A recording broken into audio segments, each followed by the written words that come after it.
perfect sound that moves us and elevates us.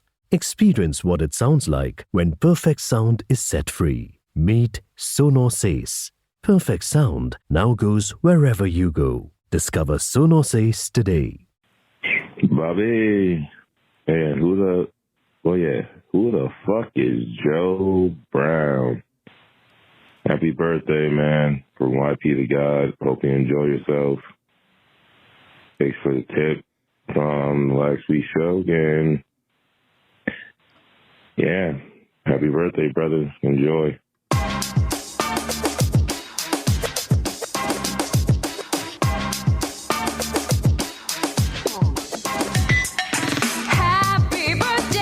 Who the fuck is Joe Brown? Happy birthday.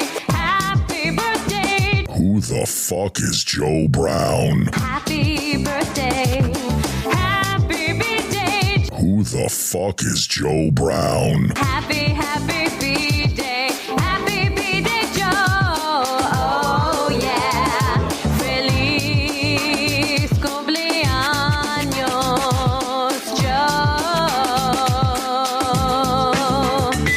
My dog says woof woof to you.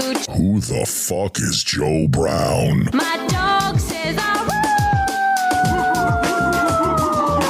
Who the fuck is Joe Brown? birthday, Joe. Happy birthday. Who the fuck is Joe Brown? Feliz cumpleaños, Joe. Yeah.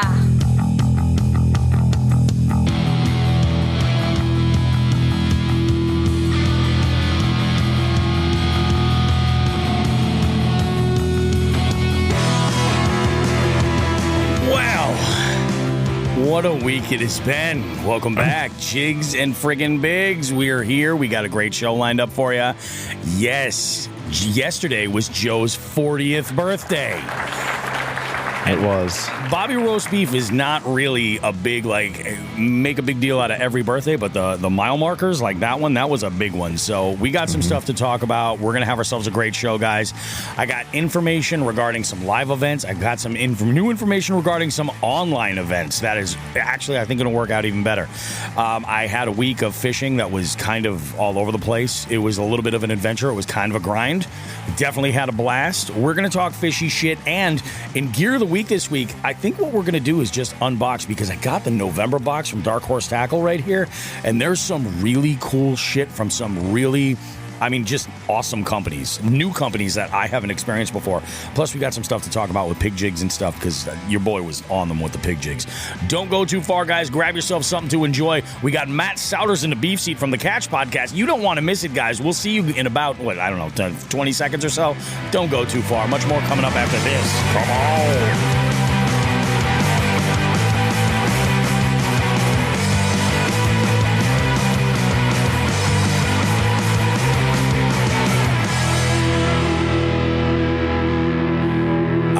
I love it. Joe, happy birthday. Thank you. Now, we should give a little bit of background story here because we're recording on a Sunday morning, which really isn't that weird nowadays. It's really not. Mm-hmm. But we're starting a little bit later than normal. And why is that, Joe? I had a little tough time getting up this morning after the celebrating last night. You know what? And you deserved it, man. Happy birthday, buddy. Thank you. Thank you. Meg put together an amazing little get-together. I got a text a week or two ago on Facebook, and she was like, she's like, we're having this little thing for Joe. She's like, I totally understand if you can't make it, but it'd be great to see you. And I said to my wife, I was like, oh, we're going. And it was awesome. It's the folks you had in that room over there, it is obvious that you are well-loved and appreciated by all your friends and family. Yes. And there was some ball busting. There was, it was awesome. And what a great little pub. She's Pub. What a great little spot. And the band was great, too. The band was awesome. Yeah, I was like, holy shit, they were fucking awesome. I know that they were great because my wife was like, I kind of liked them. They weren't bad. I'm like, holy shit, that's a huge compliment from that woman. Yeah. You know what I mean? Yeah, I've seen them there a couple times. I can't think of the name right now, but I've seen them there. That was my second or third time that they've gone down to Shies and played. And yeah, they're awesome. They just play that like nostalgic like 90s 2000 music, dude. Oh yeah, and I love how like they opened with "Stuck in the Middle" with by Steelers Wheel. Yeah, and he referenced right away. It's like this is a song from one of my favorite movies, Reservoir Dogs, and I was just like, I'm into it. I'm into it. Yeah, they're great, dude. And we were. I actually I didn't even know that they were playing that night either, so it worked out perfect. Oh, that's awesome, man. Yeah. We had a good time. Holly and I shared a table with the Bogleys, or I should say the Butchers. Ryan and Nicole, and we had a blast. It was a good time. I got. We're probably going to make plans and go and do some other stuff. Vidal says he nailed it. He's like hungover. Tim Behan says happy 40th. That's freaking awesome. He also says he's a youngster. Yes, which is I don't feel like it. You're gonna get some folks that are have like AARP like back pieces and stuff that are gonna be reaching out and saying like, "Oh, you're still a kid," but yeah, it doesn't feel that way, does it? No. That's awesome, man. God, what a great time though. What a great blast, dude. It was a blast. Did you do anything special for your birthday? No. I mean that was pretty much it. I mean, we went out to dinner beforehand, and other than that, just kind of, hung around the house, spent some time with, Meg and Emma, and before we dropped her off for dinner. And I told you there, like, my brother owns that pub, and that's his spot. And so Meg was just like, you want to just go grab a drink at Shiloh's and play some Keno? I was like, yeah. I was like, yeah, that sounds awesome. And why not? Yeah. Lo and behold, that was whole thing going. And it's funny because I walked in, and the first person I saw was Ryan Bogley, the butcher, and I was like, "Huh, that's weird. Like, what the fuck's he doing here?" Yeah. And I didn't even see you because you were behind the pillar, so I didn't even see you till you came up to me. The look on your face was fucking priceless, absolutely priceless. Yeah. So, dude, it was awesome, and it was just one of those nights where every direction I look, someone's like trying to hand me a drink. I'm like, oh, it's going to be one of those nights. Yeah. Oh, yeah. Absolutely. Absolutely, dude. That's fucking awesome, man. But it was awesome. It was awesome. Did you get out and fish at all this week? I did. I went out once. I went out to Webster on Sunday. Yep. It was a grind, dude. It was tough. The water temperature was still a little higher than I expected it to be. It was still like that 56 range. Yep. And it was I was only out for like 3 hours. It was just like a quick send, that I like decided to do last minute. There was actually a tournament going on there at the same time. Oh, really? Yeah. I don't know who it was or anything like that. I went on before, or I launched after them, and I got off, after, I launched after they were already out there, and then I didn't come back in till they were already out and gone. So there you go. That's nice. Yeah.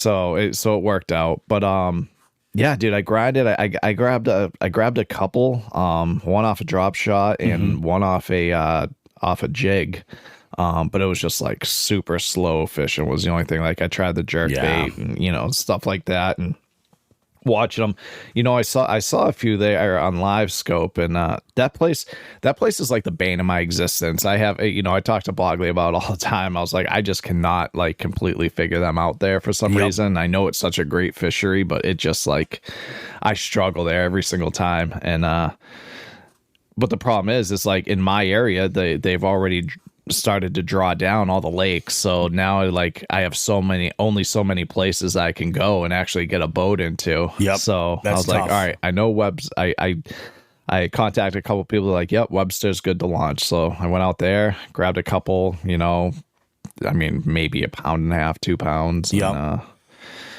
it was a grind though. It was cold, it was chilly, it was windy that day. So just fighting the wind. Sunday was rough. And, yeah, but yeah, that was pretty much the only fishing I did. I might get out another time. We'll kind of see, but I know the place where I'm storing my boat. It's like, hey, like when you storing it? I'm like, all right, like all right, fine. Yeah. So we'll see. We'll go off. I'll contact them and kind of see, and then yeah, that's pretty much it, man. That's awesome, dude. I had been doing a little bit of reconsidering after this week about what my plans are with the boat.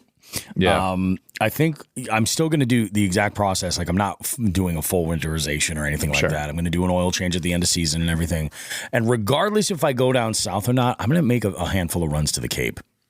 You know, it'll be one of those things where, especially with my schedule just being nuts, if I can clear out an entire Saturday, like the entire day, what I'll do is I'll leave the house at like 3 or 4 in the morning. Get there when I get there, launch, and then fish until it starts getting dark at like 4:45. You know? Yeah. And then get off the water, grab a bite to eat. I mentioned to Paul, we were out on the water yesterday, which is kind of nuts. But my week, we got it back all the way up to Saturday because last week's show, we did record Saturday morning. Yes. And then I was like, I'm going to go. I'm going to send it.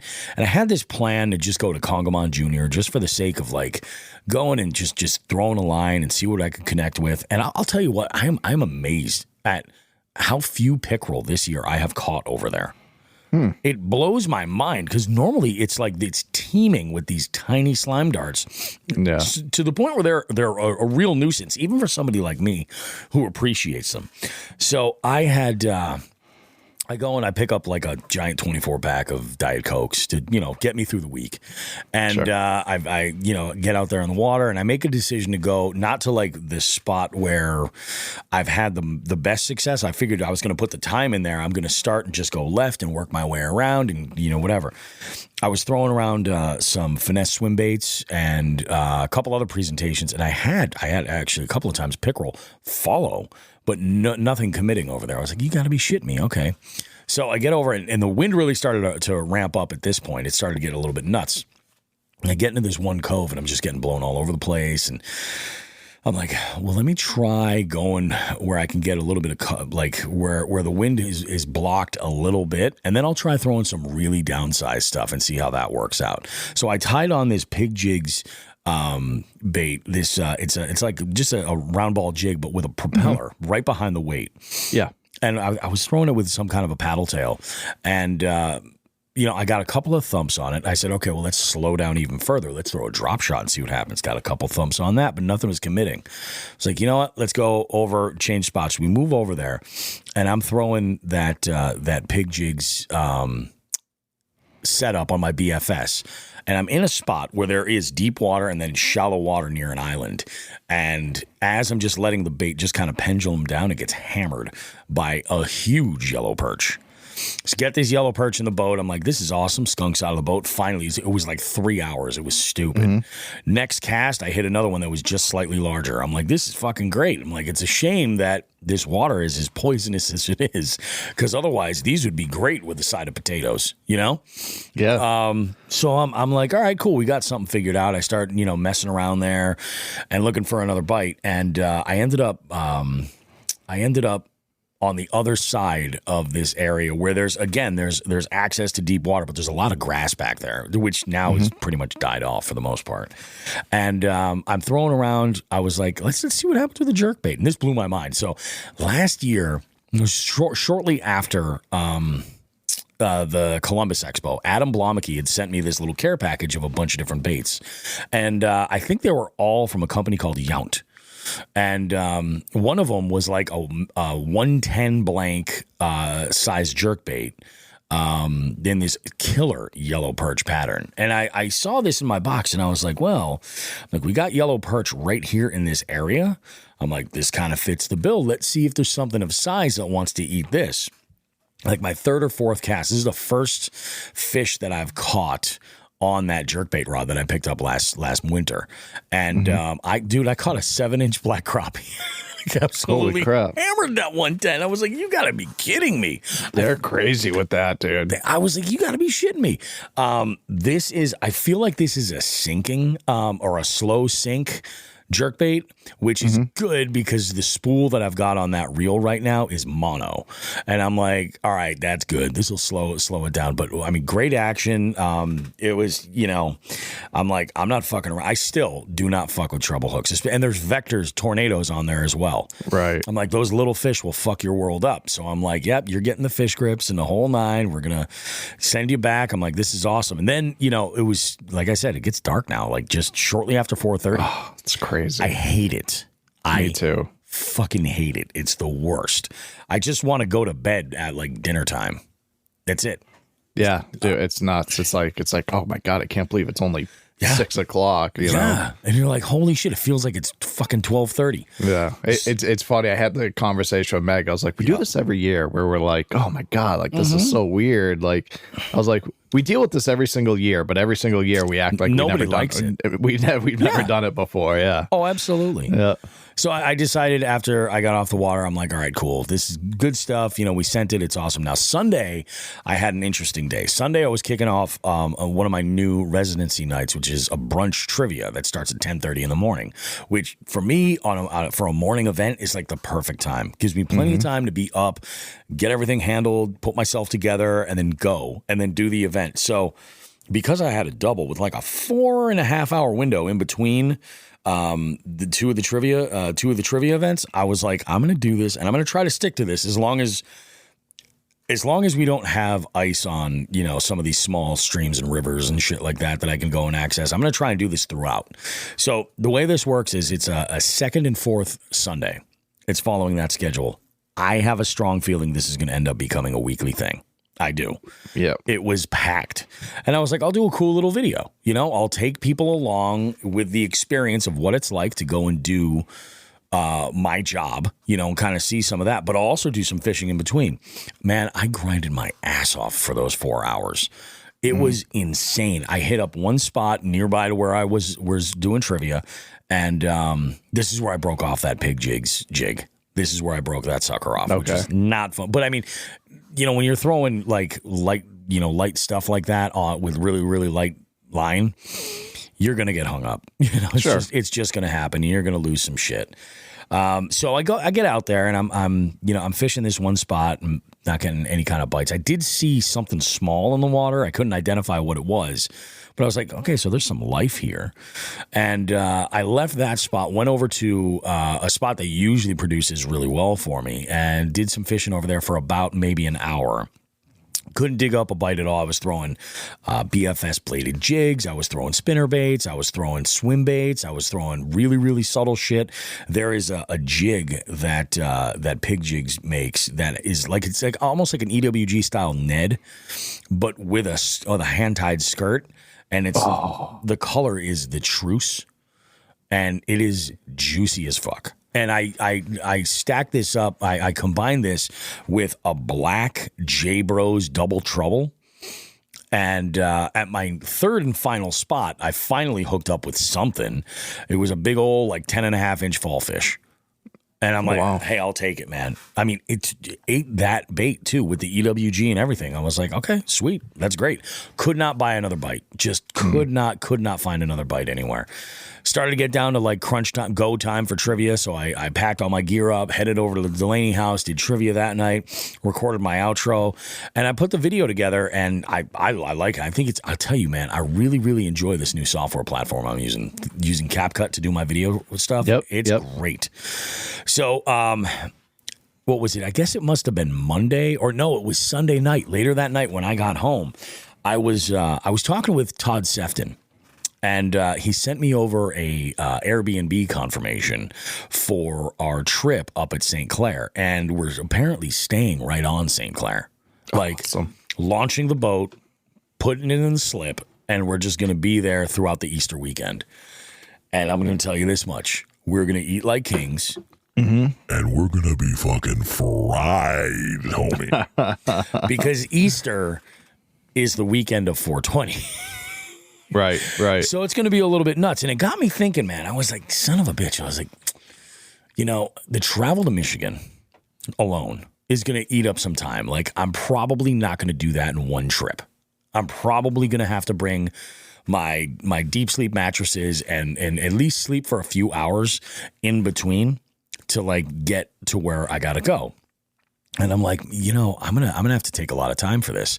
And this is what I've been wrestling with. I was like, okay, so let's put together a live event out there. And I'm like, I'm going through the motions of trying to do this, and this is just in Southern Rhode Island with the pizza party, and I have information about the pizza party coming. And I'm just like, God, that's that much more now chasing people for like the venue and setting this up. And, there are some people who just don't get what Joe, you and I are very misunderstood. A lot of people have no idea what the fuck it is we're doing.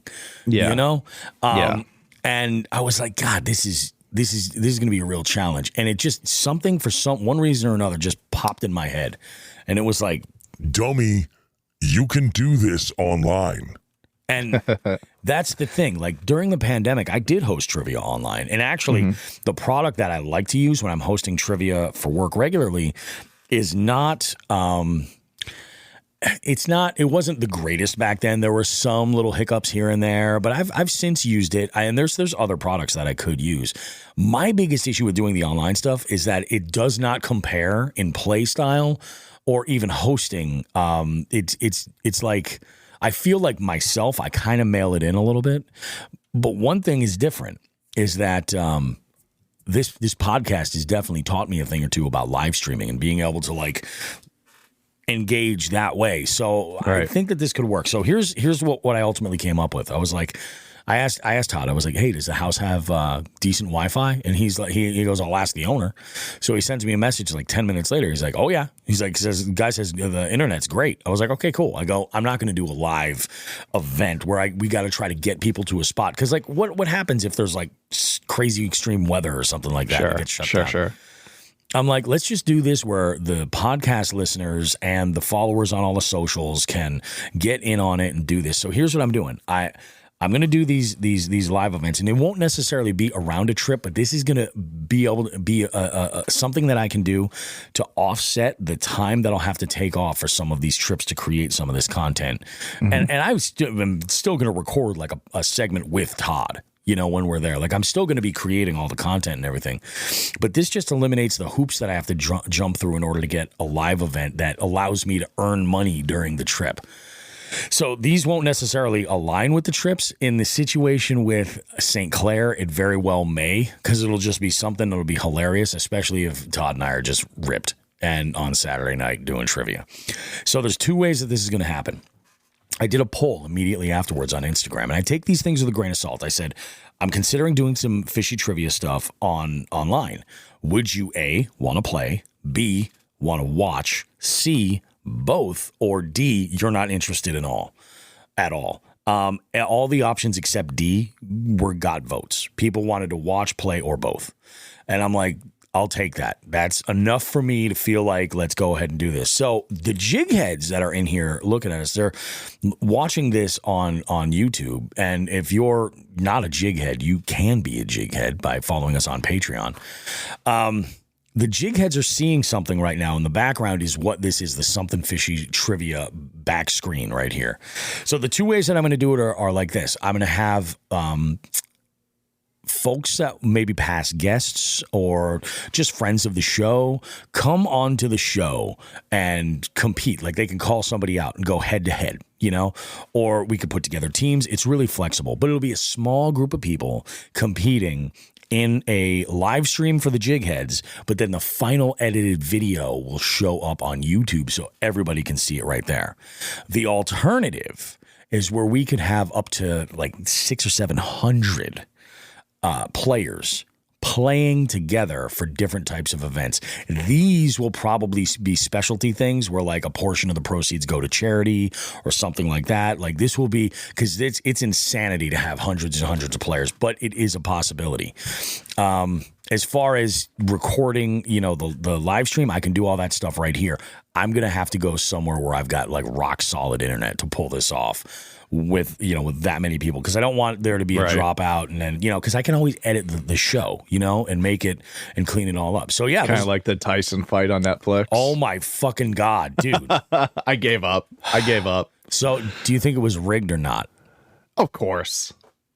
I hope Tyson got paid really, really well. Like 20 million. 20 got 20 million. 20 million for the fight. I wonder how much he got paid to throw it. Because let's be honest, Jake Paul didn't have a fucking Ice Cube's chance in hell.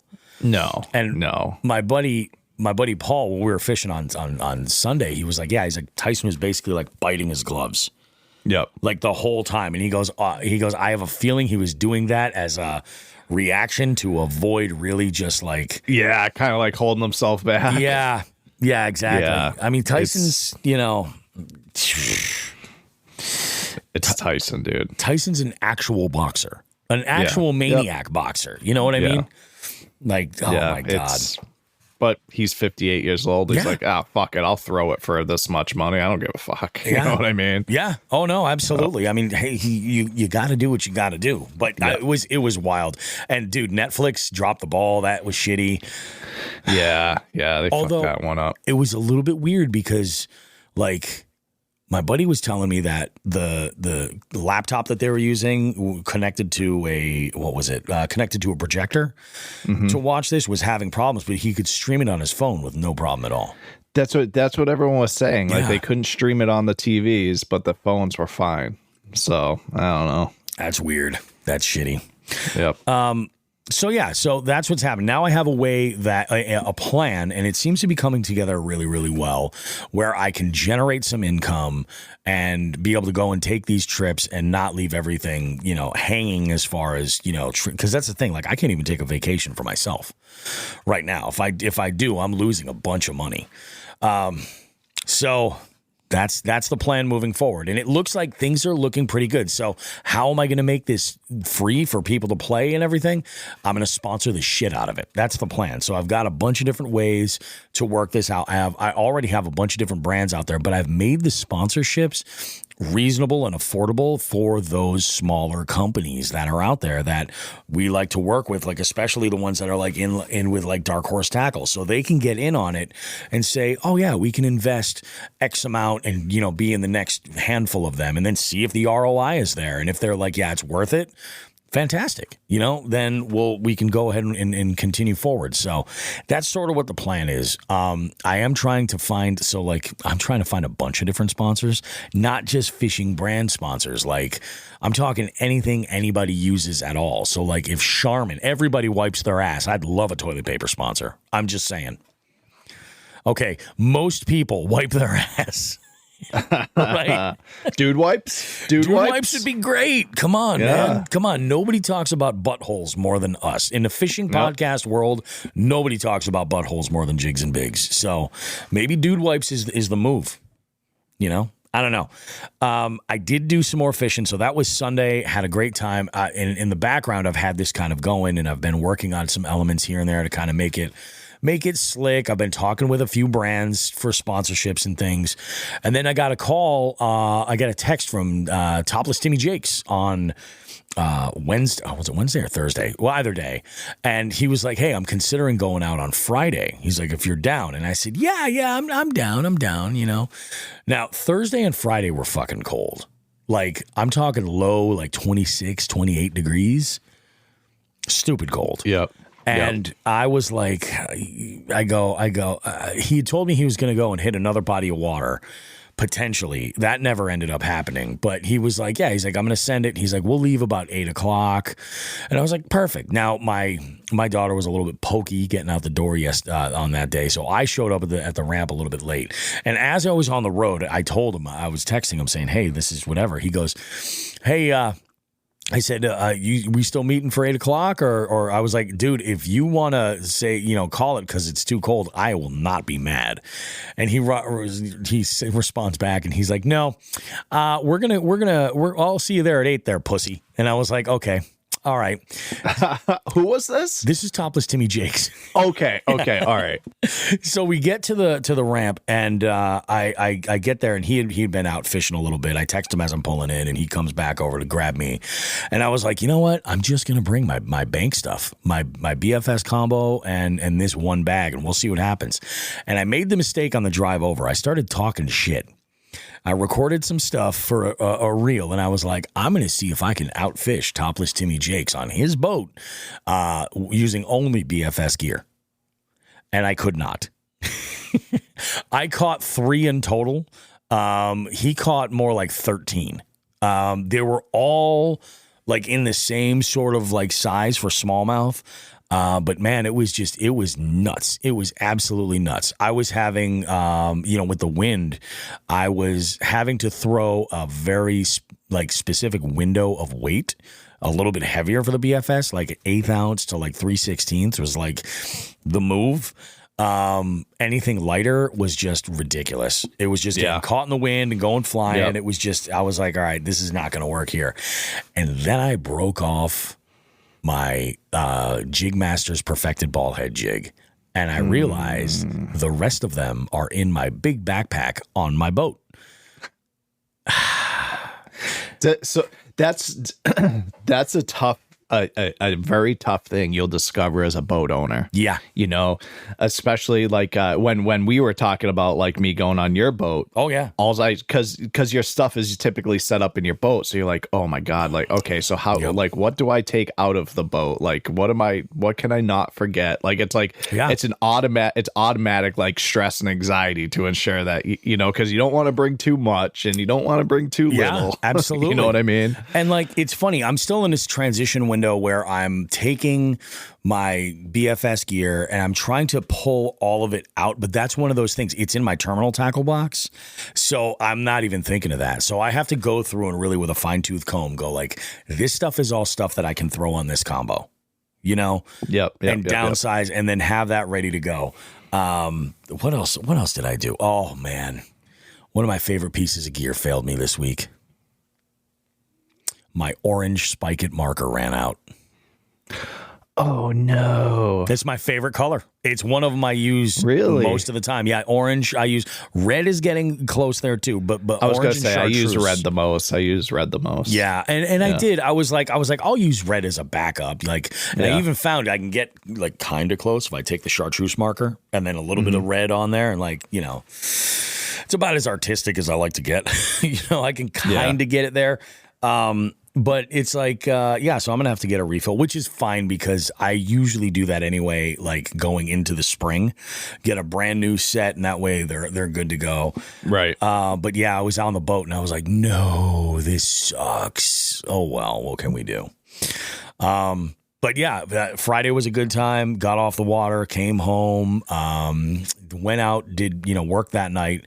And then Saturday, I had plans to go and fish with my buddy Paul. And we were going to fish the same body of water. I was just like, let's just make life nice and easy. I have been playing around with how I launch the boat in colder water, especially like when there's no dock or anything like that. I was using a rope.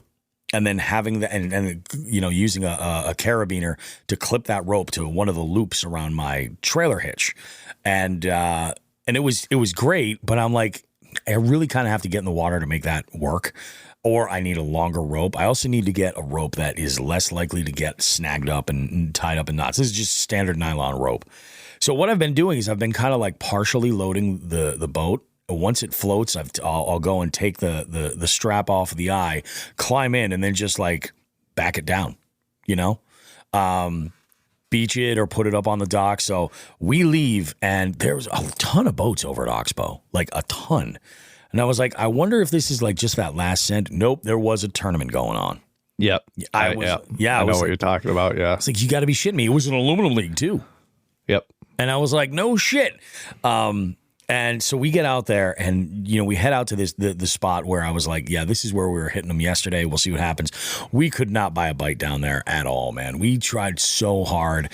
There was an FTG. I don't think this guy was part of that tournament because it was a fiberglass boat.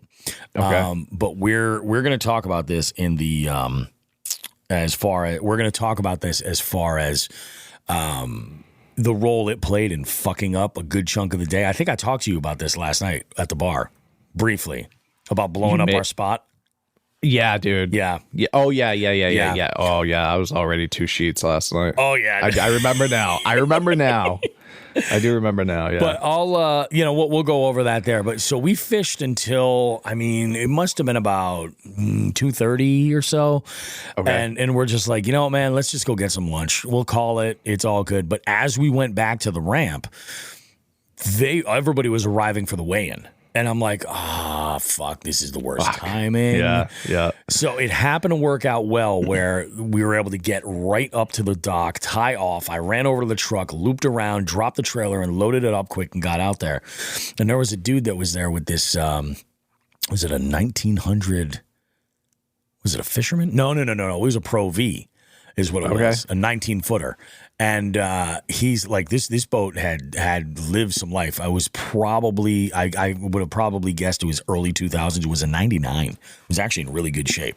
Okay. But like, this is looked like a well-used boat. And so we were talking Lunds back and forth. And it sounded like it was kind of all over the place for a lot of folks that were out there. There was, I don't know if anybody got a limit. There was one dude who's telling us he hooked into a giant walleye. And I'm like, fuck, I'd love to catch a walleye. You know what I mean? Just to check that box. But it was kind of nuts. So we left, grabbed burgers. We went up to your party was last night, and then here we are now. What is just a crazy ass week. And that's about how my week was. So let's talk a couple of hot topics to kind of go over. First one to kind of talk about is the pizza party. And we're talking January 11th was the idea. That's what we're going with.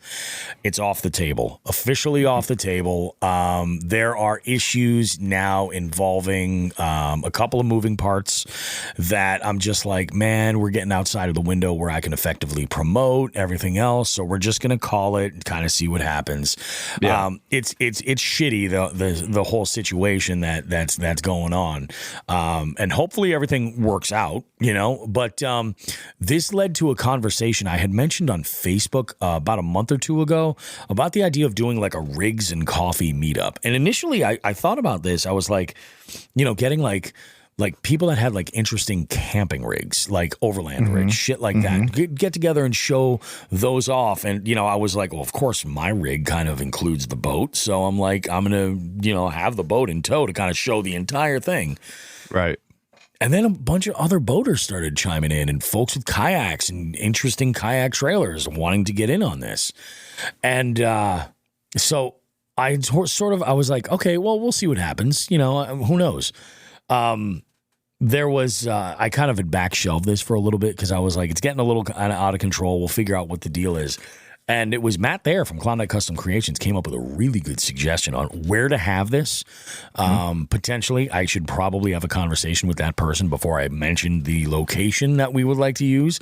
But it works perfectly if you get an idea of what I'm talking about when I say this. If you've got a rig that involves a boat and you need some work done for that, like it's a good lineup partnership for a bunch of shit. So it could be kind of fun. I was like, that's cool. Who knows? We'll see. We'll see what happens. So there's that. The other thing being, what was it? I think it was, fishy trivia. That's the other thing that I'm working on right now. And to kind of keep things moving and smooth and everybody kind of happy. Fishy trivia is going to be, an online thing. And I think this is going to be better for everybody because now you don't have to be nearby to play. I don't have to be in your area. Right. Far less moving parts. I think this is going to be a good thing. Yep. And now Jigs and Bigs officially has like a game show element. That's not going to be part of the podcast. It's going to be on the YouTube channel. And, I'll probably put some highlights in here. Like if we have some good, because the beauty about having just the guests on and doing a smaller group is their mics will stay on. We'll be having a dialogue, a conversation. Like this is really going to be like a game show. So like when they answer a question, they can react and they can talk shit. And if it ends up being like a good clip, I'll include it in the show in like a separate section or something. And if you guys like it, go check it out. It'll be on YouTube for you. And I'm going to link all these episodes and everything there. Like I said, probably like 10 a year is what I'm thinking I'm going to do. The demand is any higher, I could drop some accounts. It could be well worth it. We'll see what happens. Hell yeah. But Joe, do we have any headlines this week? We do. We do have headlines. I was curious. Okay, all right. Well, let's go ahead and make it happen.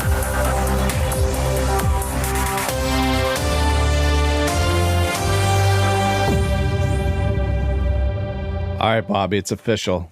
The biggest and most dangerous catch of all time has taken place.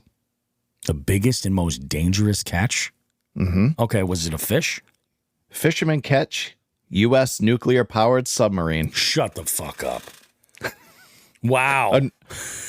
Ready for this one? A Norwegian fishing boat has caught its largest ever haul. A U.S. Navy nuclear-powered submarine weighing in at 7,800 tons.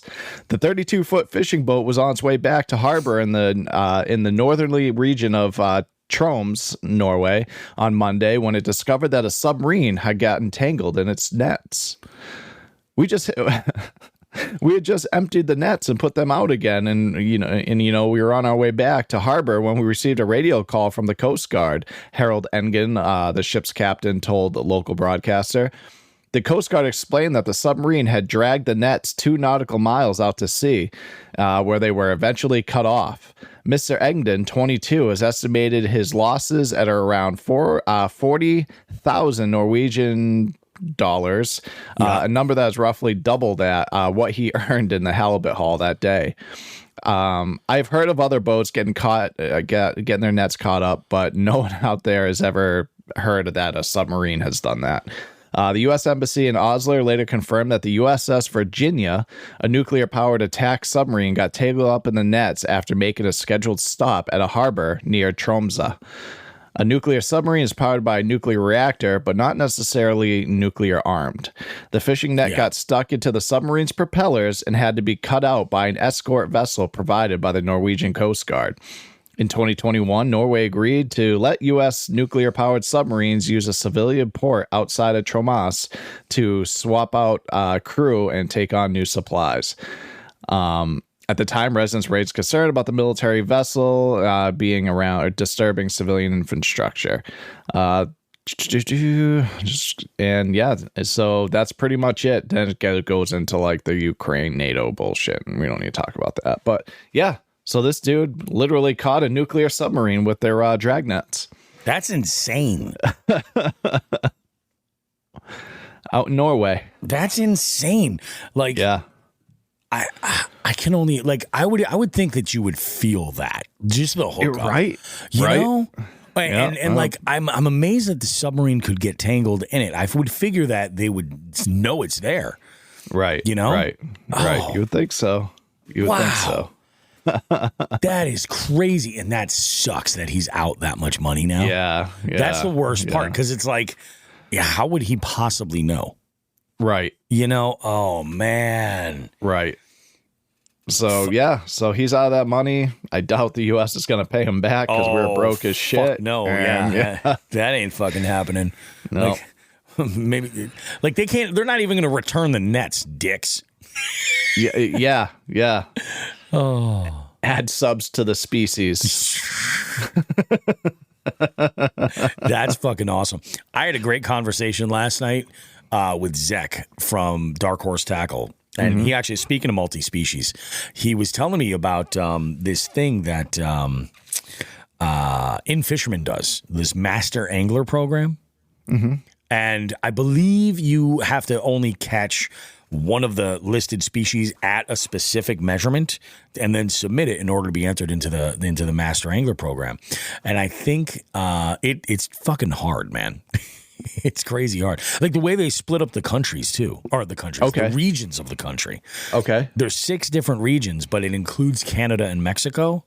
And like, there's just, it's wild. It's very, very interesting. I took a little bit of a deep dive look at it last night as the edible was just kicking in. And it was, I was like, man, I couldn't even, like, there's a couple of fish I have caught that qualify in the region that we're in. Sure. That would put me in the master angler program. There's actually, I want to say 3 that I've caught that would put me in there. I was like, no shit. All right, there we go. So interesting. Just something to kind of bring up that I thought was pretty cool and related to multi-species. Fucking subs or submarines. God damn it. Zach called me last night while we were at the pub, which I have shitty service, and they texted me. He's like, "Stop ignoring me." So, and I still haven't. I gotta reach out to him after we get done recording. He actually, I got a message from him this week. He was like, "Yeah," he's like, "Any chance that we can get on and co-host with you?" I was like, "Yeah, but I'm not sure when we're recording necessarily." Yeah. So I was like, "It's going to be up in the air." I did text him this morning, like about 8:00. Yeah. And I was like, "We're going to record about 9 if you want to jump on it." And then I was like, "Scratch that, make it 10." I just got a call from the birthday boy. That's awesome, man. What a fucking wild ass week. What a wild ass week. In the beef seat this week, we got a great guest. And I love this because like we talk podcasting and we talk fishing, obviously. But Matt Sowders from The Catch. We've had Brad Hicks on before. Now we've got Matt, the counterpart. And I think that we're probably going to do something cool with those guys in Columbus. Hell yeah. Because I've gotten a little, I'm going to give a little bit of information about what's going on in Columbus here, but I know that for sure. So Dark Horse Tackle's footprint is going to be about 50% larger than it was for the media stuff. Like there's going to be an entire section here. With there not being a party going on or something physical, I'm actually bringing out the big guns for this episode. Like, yeah. The big speakers. Okay. That shit. Oh, hell yeah. The shit that we use for the live stuff normally is going to be used. Yeah. I'm not going to use that real compact light stuff. It was nice to use the battery stuff, and I'm going to set it up. We're going to, I'm going to bring out the big recorder, use that. We're going to have a table set up with chairs and everything, mic stands this time. Nobody's going to have to hold microphones. It'll work out good. The plan is, I think, assuming, obviously, we'll know as things get a little bit closer, Joe, I think you and I should record some segments throughout our time there. Okay. You know what I mean? And put less, obviously, if somebody wants to talk with us, if they've got a story to share, we will 100% have you on the show to talk. But we're going to do like a 5-minute cap. Is what we're going to do. Keep them nice and tight. We got so many interviews last time. And I know we're going to see some folks that had spoken with us beforehand, but if they want to follow up, and I think what we'll do is we might throw this out there and say, how was your 2024? Talk to us about that last year, because when we were there in February, the year was just kicking off, for a lot of folks. So it might be kind of fun. The Catch is going to be there. The whole Angler is going to be there. And we're going to be rotating around in this little like media section of the Dark Horse Tackle booth, which is going to be awesome.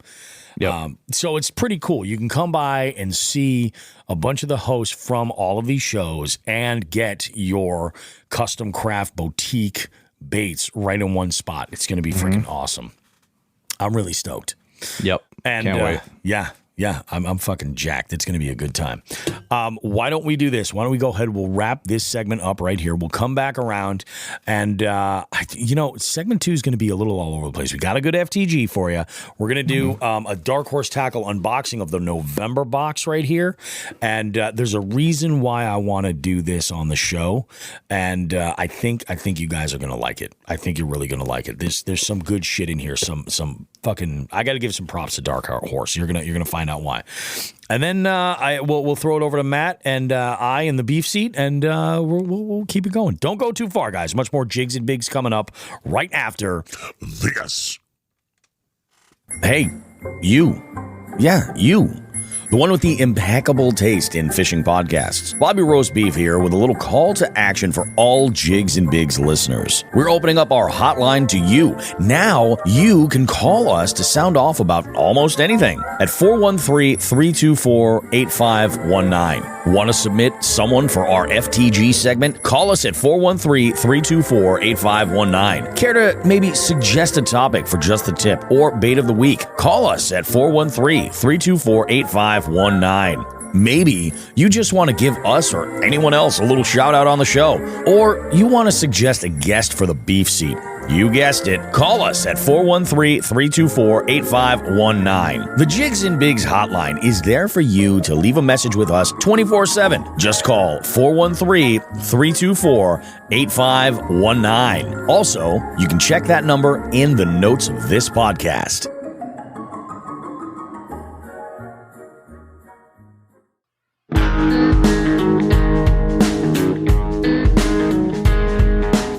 Jigs and Bigs wants to take a moment to say thank you to our partners for helping us continue to push the limits of our fishing adventures and bring you amazing long-form podcast content. We need to thank Dark Horse Tackle, Omnia Fishing, A-Bay Lure, The Bay House, and The Ship Motel. We can't forget about Three Bells Outfitters, Torres Sunglasses, and of course, Reaction Tackle. Be sure to check the description of this podcast for any associated affiliate links or promo codes they've generously provided our listening audience. Again, we cannot thank our partners enough for their support. Please consider supporting them and supporting the show in the same process. Thanks.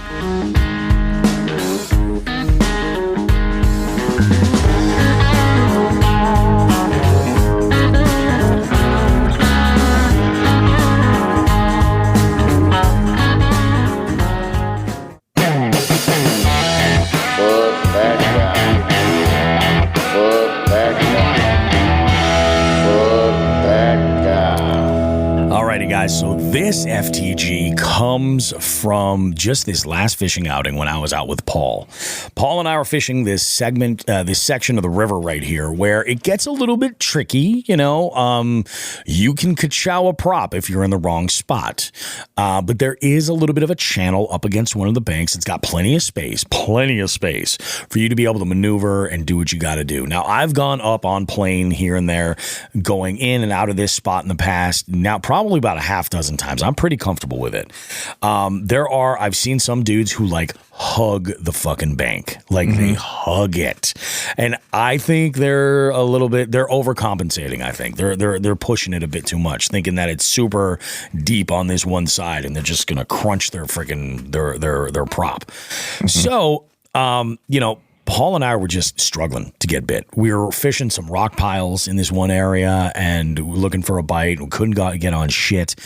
I was throwing around a big, heavy, what do you call it? Texas rig with like a half-ounce tungsten weight and just dragging that on the bottom. Counting rocks, basically. And I was throwing, dude, so I was using a Vector Hooks 3-aught flipping hook. With like a pit boss style bait, like some kind of creature bait. Yeah. And I'm just dragging it, just like counting rocks. And I'm like, okay, so I know I'm on these rock piles. I can feel it, you know? Nothing, not a goddamn bite. So we made a call. We're like, maybe let's go up a little bit more shallow and we'll fish some of the laydowns that are up against over here. So as we get into this one position, I had decided I was going to change up my presentation a bit, and I was going to throw on a finesse jig, right? Throw on a finesse jig and also tie on a smaller swim bait. Again, busting out with that perfected ball head jig and a 2.8-inch Kitech, where the 3.3 wasn't doing anything. But I'm like, with this, I can just kind of like skirt it right around the outside here and then use that flipping jig to get in it, you know? So I'm tying on that stuff, and Paul was also tying on some stuff. We're spot locked in this one location, doing our thing, and these assholes in this blue sparkle rocket come up on the side of us that's up between us and the bank, and they weren't on plane. They were going pretty fucking quick. And they blew up all that fucking area, just zipping. And they had so much river on the other side of us that they could have easily gone over. Easily. Right. You know what I mean? Just trim up a little bit, boys. You would have been fine. So knowing that it was a waste, we sat and we went through a couple of things. And we did all of the... we fished 2 of the laydowns, and I'm like, there ain't shit here, dude. I'm like, they fucked us bad. So let's just go upriver. So it just sucked. So fuck those guys, man. They absolutely fucking those guys. I don't know why in the world they thought they should go closer to the bank. Right. I have no idea. Keep in mind, like, I'm doing this with no electronics. And you know what I'm saying? And these guys, they have all the gear. They know their depth, you know? So you got to be fucking kidding me. So to those guys, fuck off. That was ridiculous. That turned a day that we could have got some fish in the boat. We may have gotten skunked for that reason alone. Dicks. But now, let's talk about some gear. Okay, gearheads, it's time to talk tools.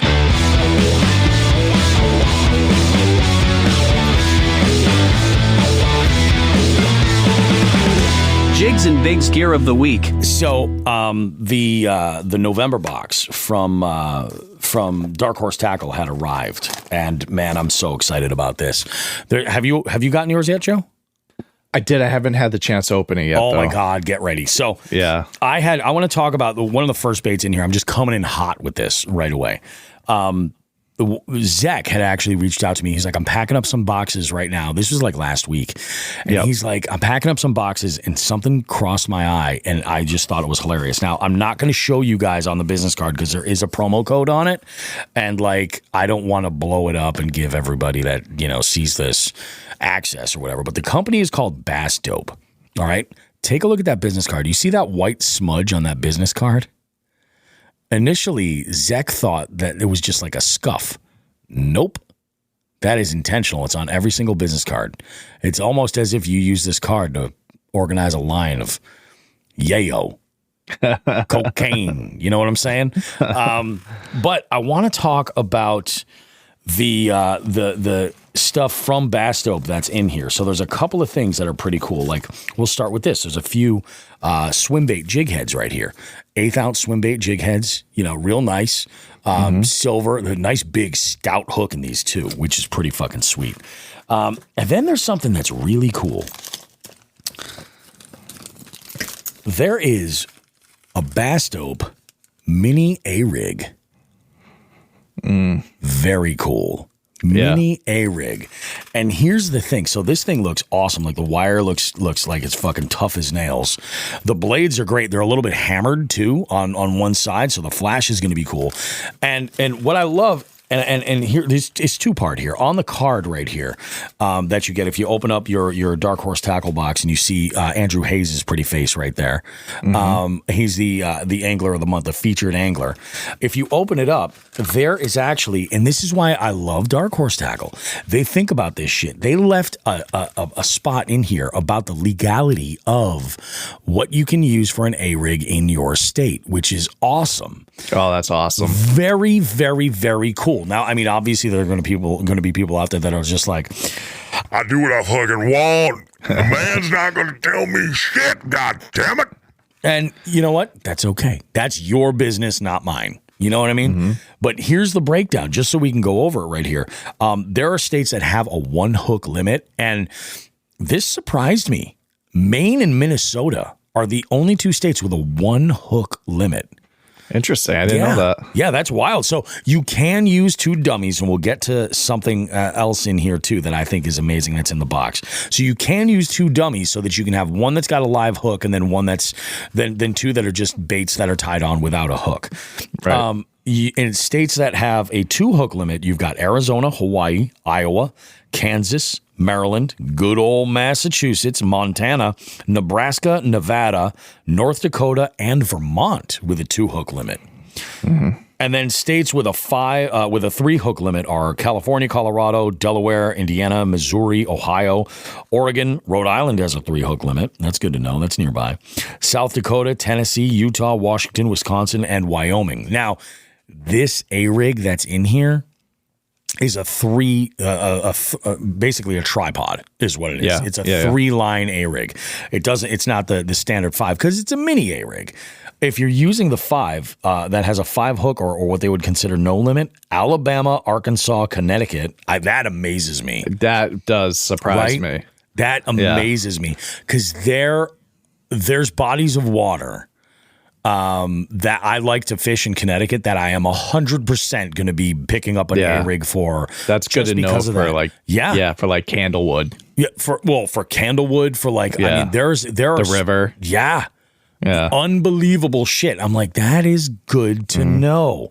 So Connecticut, Florida, Georgia, Idaho, Illinois, Kentucky, Louisiana, Michigan, Mississippi, New Jersey, New Mexico, New York, North Kakalaki, Oklahoma, Pennsylvania, South Carolina, Texas, Virginia, and West Virginia. Know your water and its rules. These regulations are general to each state. Most states have bodies of water or local areas that have special regulations. So something to be aware of. Now, that I saw that, I check the card all the time, and the first thing I do is I look and see like what's going on with it. I saw they included that, and I was like, man, you boys You got it together. That is awesome. And I'm stoked for him. So the other thing that's in there that I thought was cool was his little tiny bag right here. And it's not full of cocaine. It has a couple of things. It's got a few snaps in here, and it's got a few screw locks so that you can take your paddle tail of choice, or perhaps let's just go ahead and use the supplied paddle tail, these Bitters little swimmers. These are like 3-inch paddle tail swim baits right here from Bitters, and you can take those screw locks and create your dummy lures in there and be legal wherever you are. So you can throw the whole shebang with all the blades and all the swim baits, but have the amount of hooks that your state will allow you to have, which I think, kudos to Dark Horse Tackle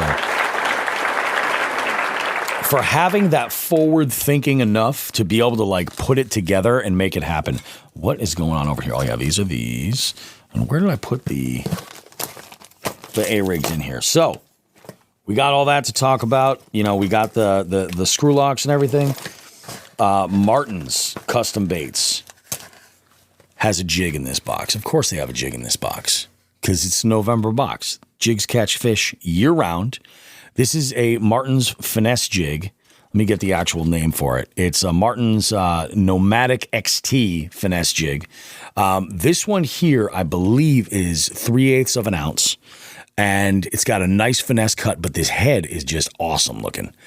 It's kind of reminds me of one of my favorite jig heads. It's an Arky style head, but it's just flat enough. And this hook is just fucking, look at the angle on that hook. Look at the gap. That's dope. That's dope. Absolutely beautiful. It's nice. Yeah, it's a good jig. There's a couple of different trailers that are in here too. In the box we've got from HH Customs, and we've gotten these trailers or this shape before. This is a 2.5 Koosh Craw, which is great with some of the HH Customs finesse jigs that we've seen in the box and are available at Dark Horse Tackle. But this is a great trailer because in that colder water, you oftentimes want less action from your trailer. You want like more of a chunk style. This is a nice downsized chunk style, and the body is nice and thick, so it'll hold onto that hook really well. And then there's these. I have a bag of these that I had ordered in a build your own box from Dark Horse. In this color, this purple melon color is awesome. These are from Jaboom. This is called the Boom Bug. And it's kind of like a brush hog style bait with a little bit more of an oblong kind of shape to it. It's a little bit more football shaped than the body. Okay. The appendages have curls in them, and they just fucking rip. Like it's just absolutely badass. But I'm going to tell you, like, I am 100% throwing this A-rig. Oh hell yeah. Like, I am really excited to throw that. Tim was actually throwing an A-rig as one of the presentations that he had. And he's like, I've never caught any fish on them. He's like, and he's like, it's kind of shitty that in Massachusetts we can only do so much. Right. But here it is, here we're going to go for it. So freaking awesome. Dark Horse Tackle. Great job with this month's box. Yep. It's awesome. Excellent job on taking the responsibility and passing the right information on for those folks that are in the area. And I'll tell you what, Bass Dope, I like your branding. I like the cut of your jib, Bass Dope. Yeah. Let's be honest. Frickin' A. That was pretty badass. I'm also looking forward to a few months ago when Ryan started drinking, the butcher started drinking the BFS Kool-Aid. He went a little bit ham and ordered some stuff from Pig Jigs. And he was like, dude, I'm going to get you one of the boxes over here. And there are these little tiny finesse jigs from Pig Jigs that have this Helgramite style. And these are light. Like, these are truly ultralight presentations right here. Tiny. Yeah, 1/64th ounce jig with a really, really nice skirt. And these little Helgramites are perfect. Just enough appendages on the side, very, very little action. But, I mean, in a good flat head, they stand up pretty well. So if you want to add, like, you're throwing like a Ned or something like that, and you're like, I just need a little something else to kind of entice them, having a skirt on there it gives it a different look, bulks it up, makes it look like a little bit more of a meal. Yep. Manwich is a fucking meal. All right. Let's go ahead and you got anything you want to chime in with, Joe? You good? No, man, I'm actually excited. I'm going to, right after this, I got to go try to call Zach so he doesn't think I hate him. Yeah. And then I'm going to open up that box and check it out for myself. I'm telling you, dude, you're going to fucking love it. Yeah. It's going to be awesome. I'm curious. I'm interested to see how that runs with some heavier jig heads too. You know, like maybe quarters. So I've got some that I could put on pretty good. In fact, I've got some Picasso stuff that's weedless. Ooh, yeah. That might be kind of nice for that. I mean, in total, it'd be a 3/4 ounce bait, but I could throw it on my moving bait rod with no problem. I mean, I throw 6-inch, what do you call it? Mag drafts on that with no issue. Yep. Good shit. All right, guys. Yeah. We're going to wrap this sucker up. We will see you right after this interview to close out the show. We got Matt Sowders in the beef seat tonight. You're not going to want to miss it. We have a great conversation. We talk all kinds of good stuff. And we will see you guys with more Jigs and Bigs right after this. Hey guys, Bobby Roast Beef here from Jigs and Bigs. If there's one thing I can't stand spending money on, it's on something that's not versatile, something that I can't get a lot of use out of. I want to talk to you about Frost Buddy. What Frost Buddy is it's one of those can coolers. I've seen these before. In fact, I have some that are limited to only fitting one specific size of can, like a standard 12-ounce can. I stumbled onto Frost Buddy, and I was blown away with it. So versatile. Fits standard cans, tall cans, slim cans, and even 12-ounce bottles. And the magic is the insert fits all of these items in various stages within the insert. And when you take that out, you can fit a full 16-ounce tall boy can. In fact, it even doubles down on being versatile with the coffee lid. And on my recent trip to Chickamauga, I had a field day with this thing. I was throwing beer cans in it. I'd have coffee in the morning. On the drive, I was throwing in all different sizes of cans for different canned coffee products to keep me awake on the long drive back. The thing was amazing. So I recommend you check out Frost Buddy. If you're in the market for either a travel cup for your coffee or a can cooler at all, either one of those, check it out. For the money, you cannot go wrong. What I've done is this. In the show notes for this podcast you're listening to right now, if you look there, you'll find a link to Frost Buddy where you can get yours. And not only can you go and get your Frost Buddy there, but you can help out the show as well. Go and visit that link in the show notes to this podcast. Check out a Frost Buddy. Tons of colors, tons of patterns, all kinds of great stuff. And it's a great spot to put your Jigs and Bigs sticker too. Take it from me, Bobby Roast Beef. You're going to get the most versatility out of this one product, probably out of anything you're ever going to buy, especially for anything that you're drinking. Frost Buddy. It works for me. I'm a happy guy.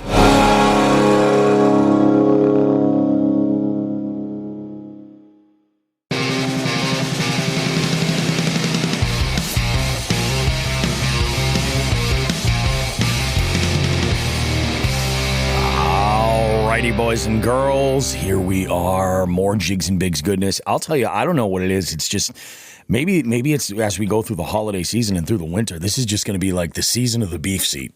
Try and get as many different guests as we can. We've had guides on, we've had bait makers on, and now we've got other podcasters in the house as well. Matt Sowders from the Catch Podcast with us. Welcome, homie. How are you? I'm good, brother. How you doing? I'm doing okay. I can't complain. It's been a wild ride this time of year. I just picked up a ton of work, so I have 1 day off a week now, and I'm going hard. So I'm making sure to get out on the water. And tomorrow is actually the first day where I've got 2 events, a brunch event and then a dinner event. And in between, I'm just going to give it a Banks end. Just fill my day. Yeah, man. Yeah, I'm like, screw it. Let's do it. BFS. That's the plus of bank sessions. Yeah. You got an hour. Yeah. If there's water near you, dude, just hop your happy butt right over there. That's exactly it. Yeah, make it happen. Carry, travel light and catch some bigs. And actually, oddly enough, it's one of my trivia teams that's played a few times. They like to come in and they all work in the cannabis industry. And these dudes, when they come in, how I like to say, a little Locked and loaded. And sometimes they come in from actually bank fishing right nearby where my brunch event is. So I was like, you know what? Maybe I'll go hit that spot. One of them pulled a good sized pike out of there, like a good a pike that has no business in being a spot that small. No business. Oh, dude, pikers, they're weird. Yeah, like tiny I've had that little same rivers. experience. I was up in I was in Albany, New York for work. We were setting a store up, and there was it was December. Yeah, it was snowing there, and it was cold, and it was terrible. But there was a little open water, kind of. Most of it was frozen. But this is before BFS. This was 2021. Yeah. When BFS was still a JDM thing. So I'm throwing BFS little Megabass Griffin micro around. Oh, nice. And it was like a 22-inch pike just came out of nowhere. And this thing was probably as big as, I don't know, maybe a Olympic sized pool. Really not good sized pool. Yeah. But not something you think a 20+ inch pike would be. Yeah. Predator of that This- size. Is the food source even going to be able to support it, you know? Well, exactly. And that's what's weird. I put him back in, and 3 more of the same size swam right by. And I was like, dude, what are they eating? Is there just a inflow of frogs and ducks? I don't know. It was weird. Maybe there's some branches that go overhead and they're waiting for a dumb squirrel to fall in. Because I mean, dude, pike are gnarly. Absolutely. They're metal. slowly becoming pike and chain pickerel. I've always kind of been and you said it, they're metal. It's true. There's just something about it. I feel like when you're looking at different species of fish to target, the toothy ones are just the ones. You know, it's oh yeah, every saltwater angler, what do they say? It's oh, I love shark fishing. You know what I mean? It's it ups the adventure and the stupidity at the same time. yeah. It's just crazy, dude. It really, really is. Oh. Yeah, for sure. I'm still that person to where I hate when I catch them, I'm mad because I don't want to catch them. Obviously, for A, they're snot rockets, and B, they're dicks. They're dicks. They just, they are. They just, they never stop. I caught one up at in Wisconsin on a Chapo. Yep. He missed it at first, and Brad was with me, and he was like, "Oh, that wasn't a bass." I was like, "Yeah, man, it looked like a cannonball. It wasn't a bass. It's a pike." So I threw it back out there. I'm stupid. I didn't want to catch it, but I was like, "Let's see if I can catch it," because I'm dumb. And I caught it, dude. Getting him in the boat, he just wouldn't chill. Yeah. Almost threw a hook in my hand. I had some fish grips on his mouth, and he death rolled out of those and broke the fish grips. I was like, "Dude, you just need to calm down. This is stupid. Chill out." And then I finally got him unhooked, and then he nipped my pants on the way out and ripped my pants. I was ticked. I hate those things. You know, it's wild too. It's that's the bait I don't want to hook into those toothy fish with. Shit with treble hooks. No, today. Let me tell you. Today I went out. So I recorded the show early with Joe, and then I went out and I was out for 4 hours from noon to 4. Had a great time. Had to grind for the first 3 hours. Finally got a couple of bites on some BFS stuff. And then when that bite died, it was all just tank yellow perch too. Just beautiful yellow perch. And then I was sick. There's a spot that's been really good to me. This place I was at has this reputation for having cookie cutter bass, but I've caught some bigs in this one spot where there just is this magic recipe of nearby deep water, shallow weeds. It's just the perfect storm all the time, and it works well. So I'm you know what? It's getting cold. Let's throw a jerkbait. And what did I catch before? I caught a bunch of yellow perch. So I threw a 110 size perch pattern jerkbait, and I'm throwing this around. I caught, a 7-inch black crappie. Smoked this thing, smoked it. And I'm there are 9 points in here, 2 of which you have from 2 different hooks in you. I'm yeah, this tiny little, it got the fish grips for sure. I'm I'm done fooling around with treble hooks, especially they had vectors on them. So I'm that's not coming out. Oh no, dude. So those are rough, dude. It's funny you mentioned crappie hitting stuff they probably shouldn't. I said it on our show. Me and Brad went up to a little spot we got here in Ohio. I think we may have talked to you a little bit about it when you were here at the expo. I can't remember, but it's a reservoir that I never say the name of. And I was throwing a 1.5 ounce spoon because it's deep. Yes. I cast it out, dude. I just butterflied all the way back. Yeah. And I got hammered in 40 foot of water, and it was probably sitting at 25 or 30. I just got smoked. So I was like, dude, it has big Lake Erie smallmouth and big Lake Erie largemouth in it. So I was like, dude, I just got smashed by a big largie. I mean, I'm just super excited. I get it up to like 10 feet and the fight just kind of stops because all that water is now not there. So it doesn't feel as big as it was. I was like, all right, still probably decent fish. No, man, it was a like 7.5-inch crappie. A full rear treble in its mouth, all 3 points sticking out. And I was like sitting there, I'm holding it up and I was like, dude, I don't know how I'm going to get this out of your mouth. Yeah. Like Brad comes over. I was like, do you have any suggestions? He's like, no. He's like, you can eat it. And I was like, I mean, I'm going to have to, because it's probably going to die. Cause I don't know. I got it out, but it took me I got a treble out. It took me 2 minutes. I had to put it back in the water so he wouldn't die. Yep. 3 or 4 more minutes, got the other treble, and then it finally popped out. But yeah, dude, crappie that's another fish that's just they're insane. Yeah, it's awesome. Like, I don't hate when I catch them, mostly because they're not covered in snot. That's the big one, is the snot. Yeah, the snot's bad. It is. The snot is really bad. So I know I've heard sort of like how you got into fishing and everything, and like you and Brad kind of have this interesting story about how you were friends and you each sort of got into fishing, and then you really, when you got back from active duty, really kind of like got crazy into it.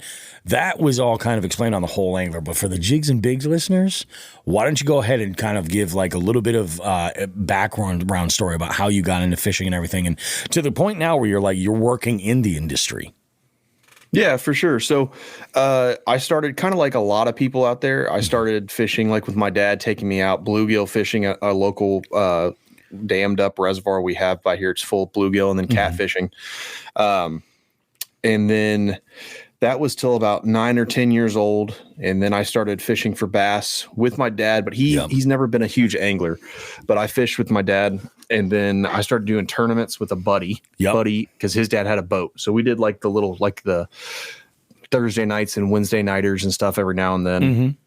And I would fish a lot, and it was all largemouth. It was all lakes and ponds. I never sniffed a smallmouth, which if you listen to the show, you know, that's all I do now. Yeah. But did that until 16 or 17. I kind of fell out of fishing because I was a teenager and I was stupid. Very common story too. Yeah. 100%. Yeah. I mean, most of us are when you were between 16 and 21 years old, you're dumb. Which I was super dumb. But me and Brad had been friends, I don't know, since I was like 2. And I moved out when I graduated high school. We moved out, got an apartment together, didn't fish like at all. We were both just dumb.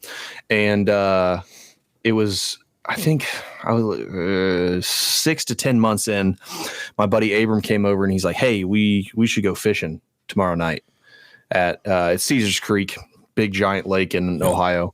We were going to night fish. And I was like, all right. So I drove back to my parents' house, got my old stuff, and I went, and Brad had never fished before. So we go out. I've forgotten all that I knew about fishing. We're fishing like 300 foot deep of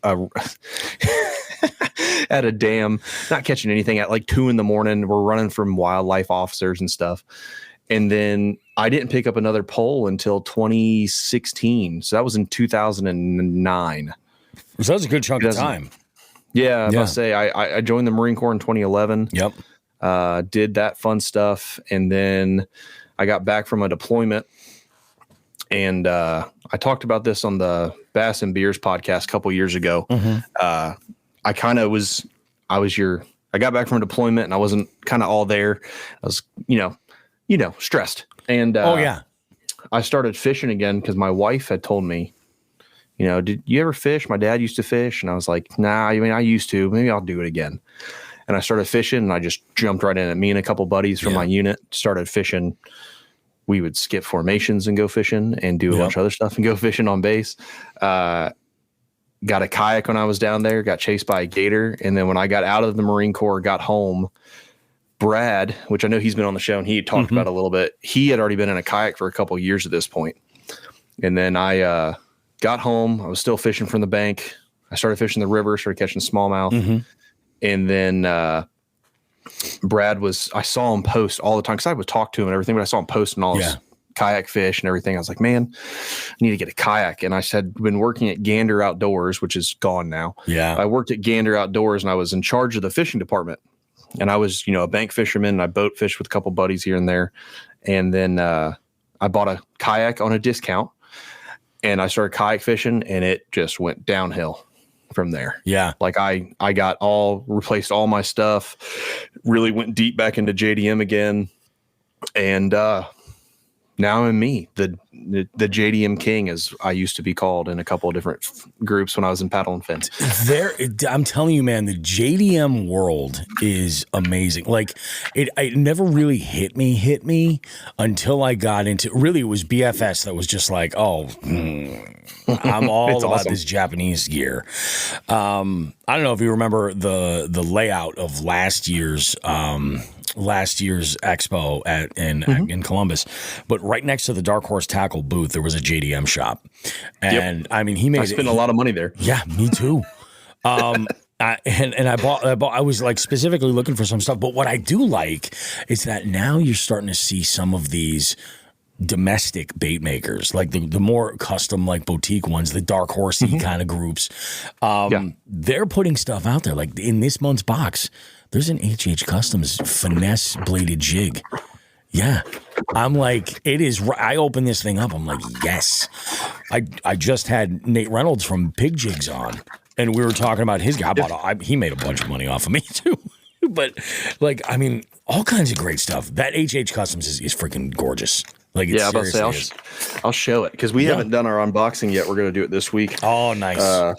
So it'll come out at the same time. But this thing was sick. So for a long time, I've always wanted something this small. Yes. And look how small that little chatter is. Bladed bait. That's going to be awesome, especially going into winter. I love power fishing, and this is just a slower way to power fish. See, for me, like the JDM really kind of came to light when it was I took a trip down to Chickamauga, and my buddy and I, we went out. We took a day with Caleb Bell. And like Caleb is just awesome. And it was one of these weird days. Like we got into town and there was, I think, like an inch of water fell in 45 minutes. Like it was ridiculous how much rain fell. It was stupid. Yeah. There was, I don't know if a tornado had touched down or anything. My buddy that I was with was freaking the fuck out. He was like, "Oh my God, I gotta call my wife." And I'm like, bro, it's cool, you know? But like we were going to the ramp that morning and like there was down trees everywhere. Like it was nuts. And we got on the water and Caleb was like, "Man, we're just gonna fucking have to throw shit and hope we hit him in the face." Cause it was like, the river down there is dirty anyway. But he was like, "I'm just looking for a mud line. Like if we can find where there's some visibility, like it'll be all right." And that was what it was. I mean, they would eat almost anything. But he got me on these baits from Jackal that I'm like, "Oh, these are great." And that's primarily what I was buying at that JDM booth, were these Jackal bladed jigs, because like an 1/8 ounce. It's super light. Oh yeah, and they just hum. It's a different kind of, like when they won't bite a standard conventional size bladed jig, or they've seen a bunch of them. This just really stands out. Like even to where those baits make like the Mini Max look like a shock blade, you know? Yeah, I mean it's so Jackal is Evergreen's one of their biggest competitors in Japan. So what Jackal did is they kind of reverse engineered the jackhammer from Evergreen, and they made it smaller, because usually when you make like bladed baits, like I actually put that in my bathtub and rolled it, because a lot of time, and it works great. So for everybody out there who got the little bladed jig in your box, it works awesome. It doesn't roll, it doesn't blow out. But normally when you make them that small, they'll blow out. My brother-in-law ran a machine shop, and he had a big CNC, and I was like, "Hey, I got these little jigs. I gave him a jackhammer blade. I was like, make me one like 1/32 the size of this, like super small." I could never get it to work, but those Jackals, those 1/8 ounce Jackals, I used to buy those, and they worked great. Yeah. And they reverse engineered the Evergreen and actually made it to where it has a different pitch when you're running it. Yeah, it definitely does. So you can does. throw it. Yeah, you can throw it right behind a jackhammer, and it feels like, to the fish, apparently the vibration and the frequency feels like a different bait. So they're more likely to bite. It's dope. I love it. Yeah, it's out of this world. I can't believe it. And then the other one in that box is that Glide from Stone. Oh, the little 4-inch guide. Oh, dude, it was awesome. So I just what was this? This was yesterday. I broke so if you're listening, this was like a week ago, Friday or something, I guess.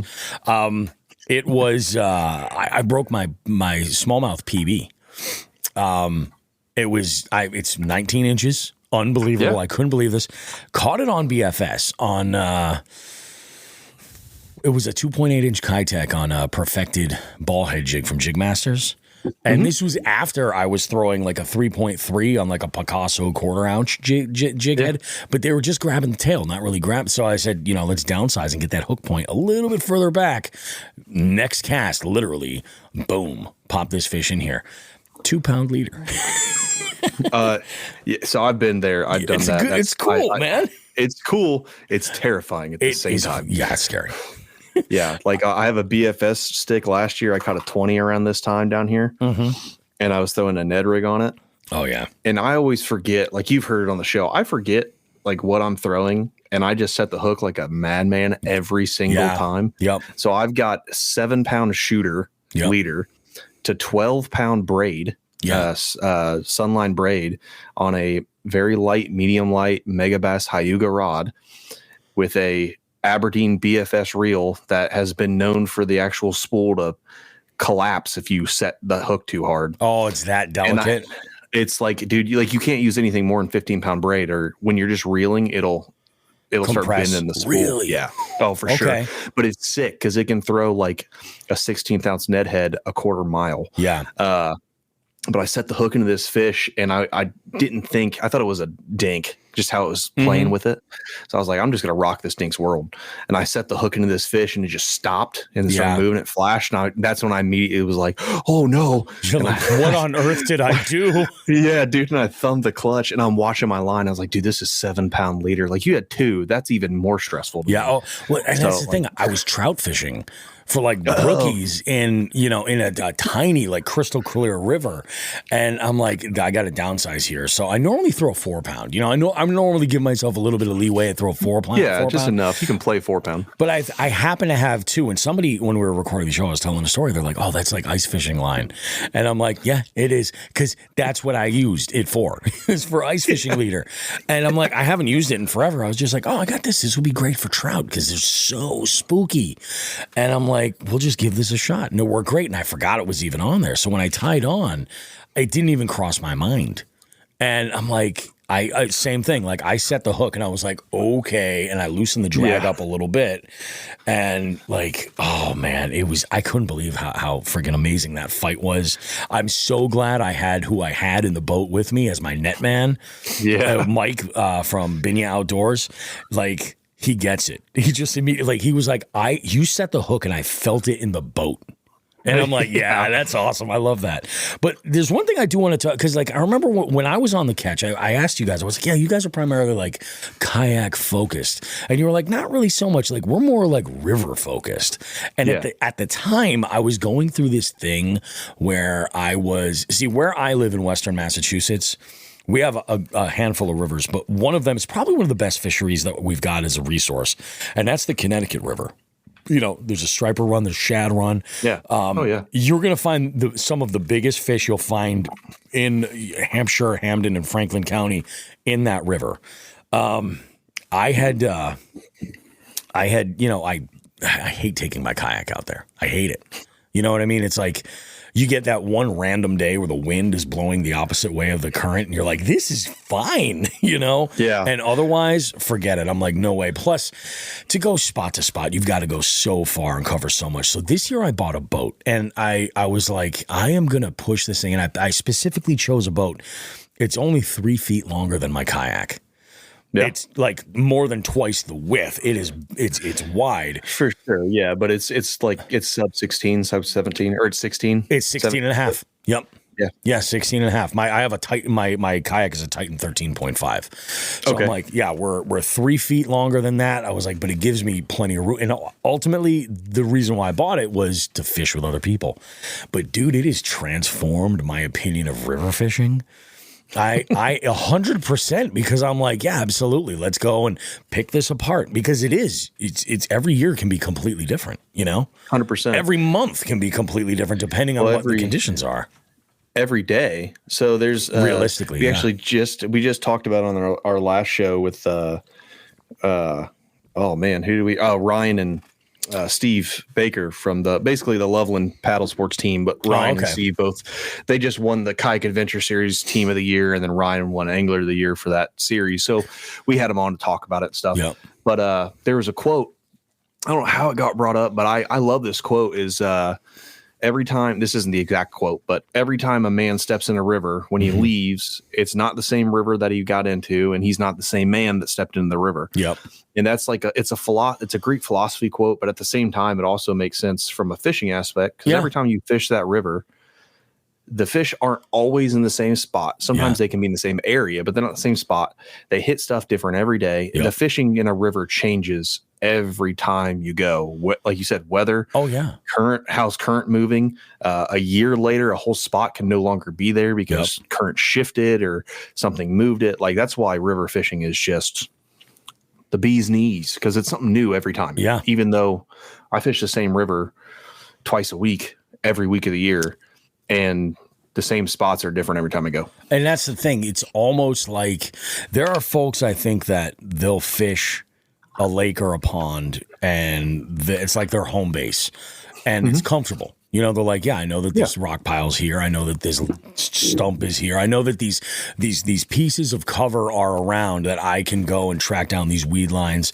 But with a river, like so much of that can change. You know, maybe your weed lines aren't necessarily going to change or anything like that, but the depth is going to fuck around with things for sure. Well, yeah, but say the weed lines might not change; they'll always be there. But if the river's down, the fish won't pull into the weeds. If the river's up and clear, the fish won't pull into the weeds. But if it's up and muddy, the water in the weeds is usually clearer because it's getting filtered by the weeds. And the fish are in the weeds. They're going to be right in there. Like it changes depending on the river, the water conditions. If it's like I said, if it's up and muddy, me and Brad talk about it. We find weed lines, we throw jackhammers. Fish come out of them, blast them because the water's clean in the weeds. So they sit in there all day. Yeah. It's awesome.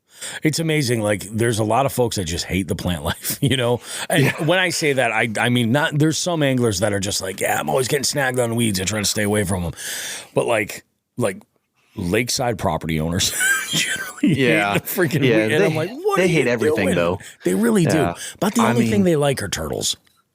And God forbid if you're fishing by them. I know down in North Carolina, I had a boat for a little bit of time down there. I had a Triton 18-foot bass boat, and I would go to lakes in North Carolina, South Carolina. I'd fish with buddies. Yep. And we'd be pitching a dock or something, and they'd come out and be like, "Oh, you can't fish my dock. You're scare my fish away and turtles away." Or they just get mad that you're there. Oh, it's crazy. I never understood that. Me and Brian Slanton were talking about that like 6 months ago. Yep. And I was like, dude, people just do what I do. Because some guy up at Erie was blowing him up about something. Yeah. About fishing near his house. And I was like, dude, I just do what I do when I was on my boat. It's harder doing a kayak, but I'd still do it. Dude, I'd just strip down to my underwear. I mean, like now you can watch me as I'm doing it. Oh my God. That's brilliant. Yeah. Yeah, just do. I mean, yeah, that's freaking brilliant. Yeah, people are dumb. Like you bought, like it's hard to say that. And I'm doing podcasts, I try to watch what I say. But in all honesty, people who own lakefront property who are jerks to be jerks are dumb. You bought a lakefront property on a popular lake, people are going to fish. Well, and like that's the thing. You bought property on that lakefront property on a body of water that has public access. Like exactly. That was your mistake. It has public access, so that changes everything. If there's no public access, you know, we used to have this like my old co-host Sean the Fisherman. He's a lakefront property owner, but the lake he lives on has zero public access. He loses his mind, as do some of his neighbors, when people are fishing and they're not supposed to be there. If you're on a lake where there's public access, you need to shut the fuck up. Like, I'm going to fish right now. That's just how it is. Yeah. It's part of it. It's like people who own golf front property and they get mad when people are golfing. Yeah. That's dumb. Yeah, that's insane. Like, oh, watch out. Don't hit my house with these balls. Like, don't live on golf property, homie. Not my fault I sliced it. Yeah. Shit happens, man. It's a game. It is my fault I sliced it. Get over it. Yeah, 100%. But it's like at the same time, I mean, like, what I just don't understand the way people. And I haven't had a situation where I've run into a property owner that's given me a hard time yet. My thought was always like, I'm going to call the cops first, and then they're going to be like, what? And I'm like, yeah, I'm going to call the cops first, just because, you know. Because I think it sets a little bit of a precedence where it's like, hey, you're harassing somebody who's an outdoorsman. That, you know, you're interfering with my right to be able to fish this body of water, which I accessed publicly over here. And I've been sort of waiting for that to happen. I kind of like the underwear idea a little bit better, though. Should do that. I mean, it's as long as you're covering your junk, you're not indecently exposing yourself. Yeah.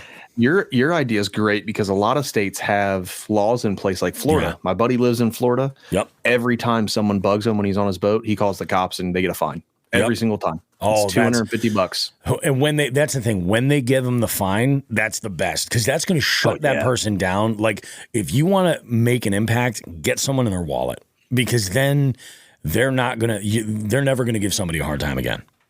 You know? Oh yeah, no, dude, it's done. It's at least, I mean, some people may, but it's it's hard for them to learn. Yeah. So they'll get a couple fines and then they'll be done. They'll learn quick. It's how it goes. Now, if you're on a boat and you're damaging somebody's property, I'm not defending you. You're dumb. Yeah, totally learn how to different cast. situation. Exactly. Yeah.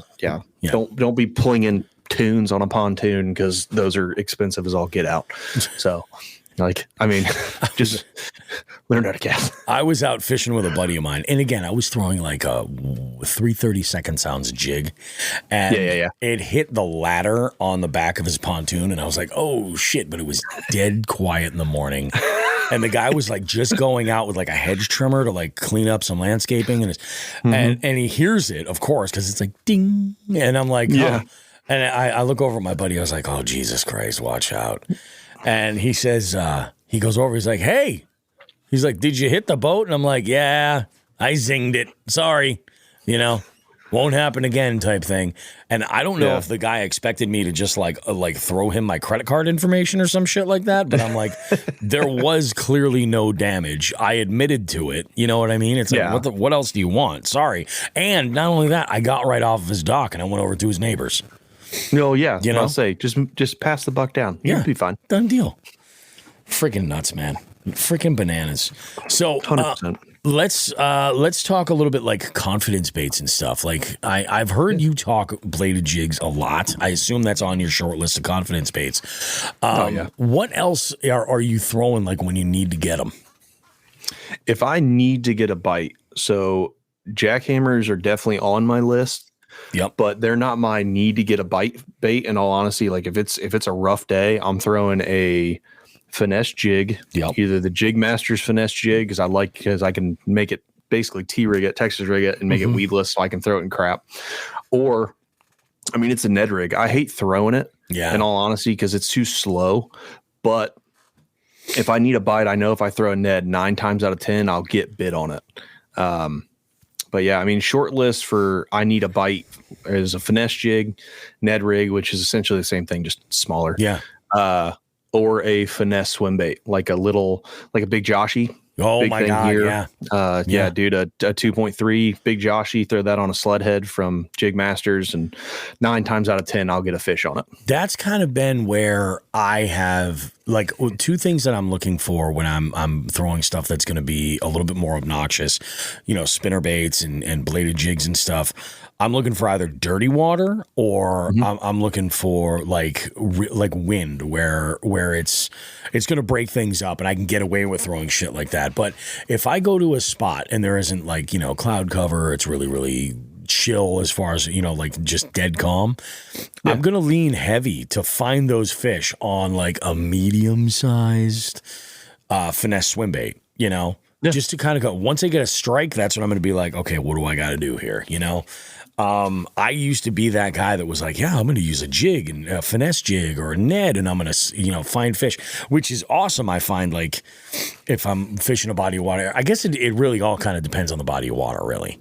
It's like, for sure. If you got a bunch of wood, you're going to throw something a little bit different than, if you're dealing with like a hard bottom and 10 feet of water, Yeah, I mean, it ultimately depends on whether it depends on water clarity, depending on what the confidence bait is I need a fish. And typically the reason why the Ned is my go-to normally is because if I get the fish, I'm one of those guys, like if I go out and I catch a 9-inch fish at the beginning of the day, I'm fine.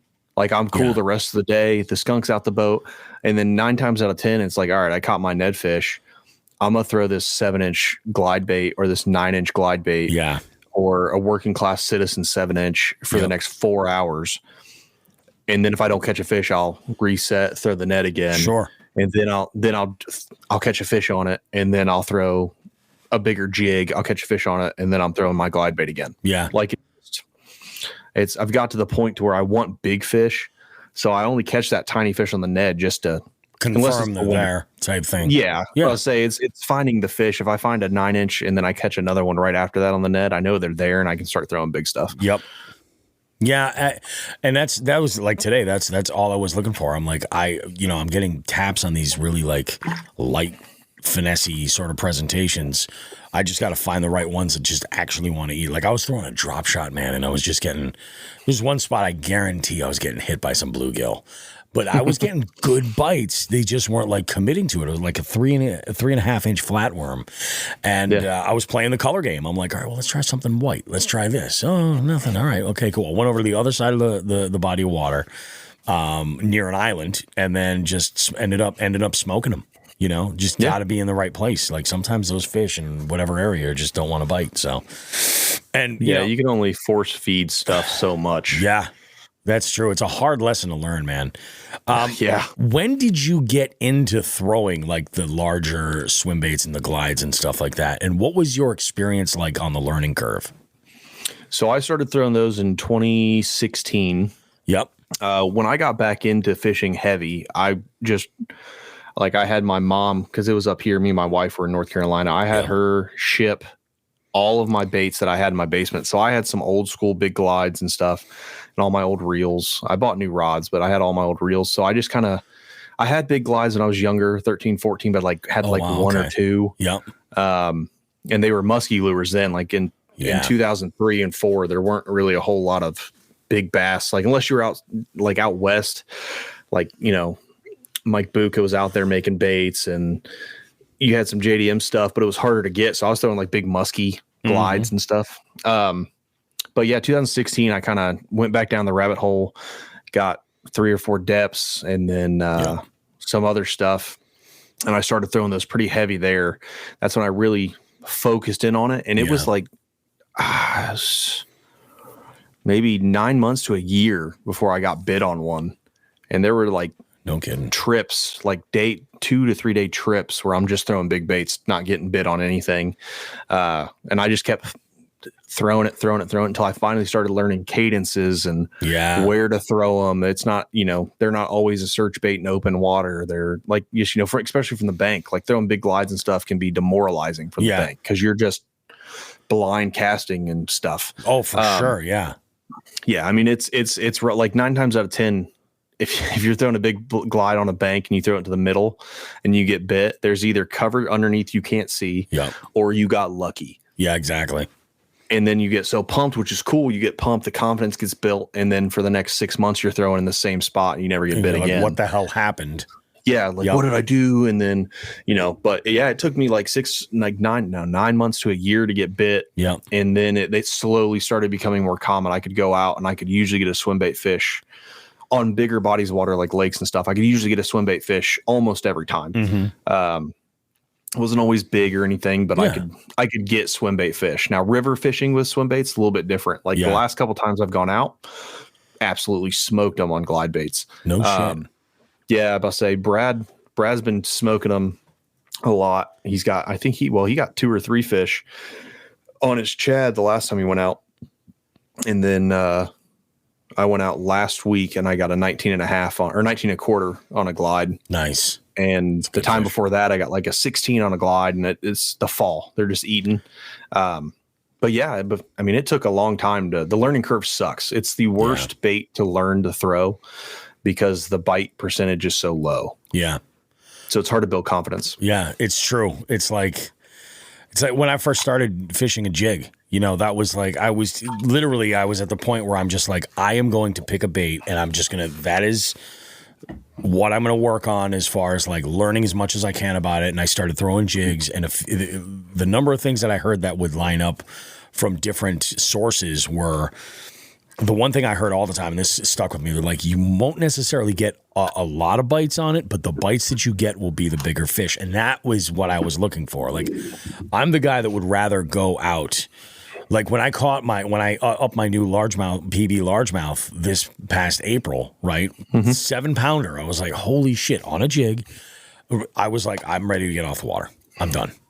Because I've done what I need to do. Let's go have a sandwich and a beer. I'm ready to go. I didn't need anything else. And then it was, kind of like, really, it was like that for me after I caught this smallmouth on Friday. I was like, holy shit. I'm like, yeah, what else is there? Is there a 20 down there? We'll try. We'll take a few casts. Who knows? But it's like, that's for me, that's always been the case. It's just like, oh yeah, there's the big one. Okay, cool, we're done. And sometimes it could be just the big one for the day. It doesn't have to be like a life-changing fish. No, for sure. Yeah. I mean, like my PB, my smallmouth river PB is 20-inch. I didn't have a scale, and I still don't carry a scale, so it's all about length for me. But it's 20-inch. I haven't cracked that. I mean, I caught the 20, caught 2 20s last year.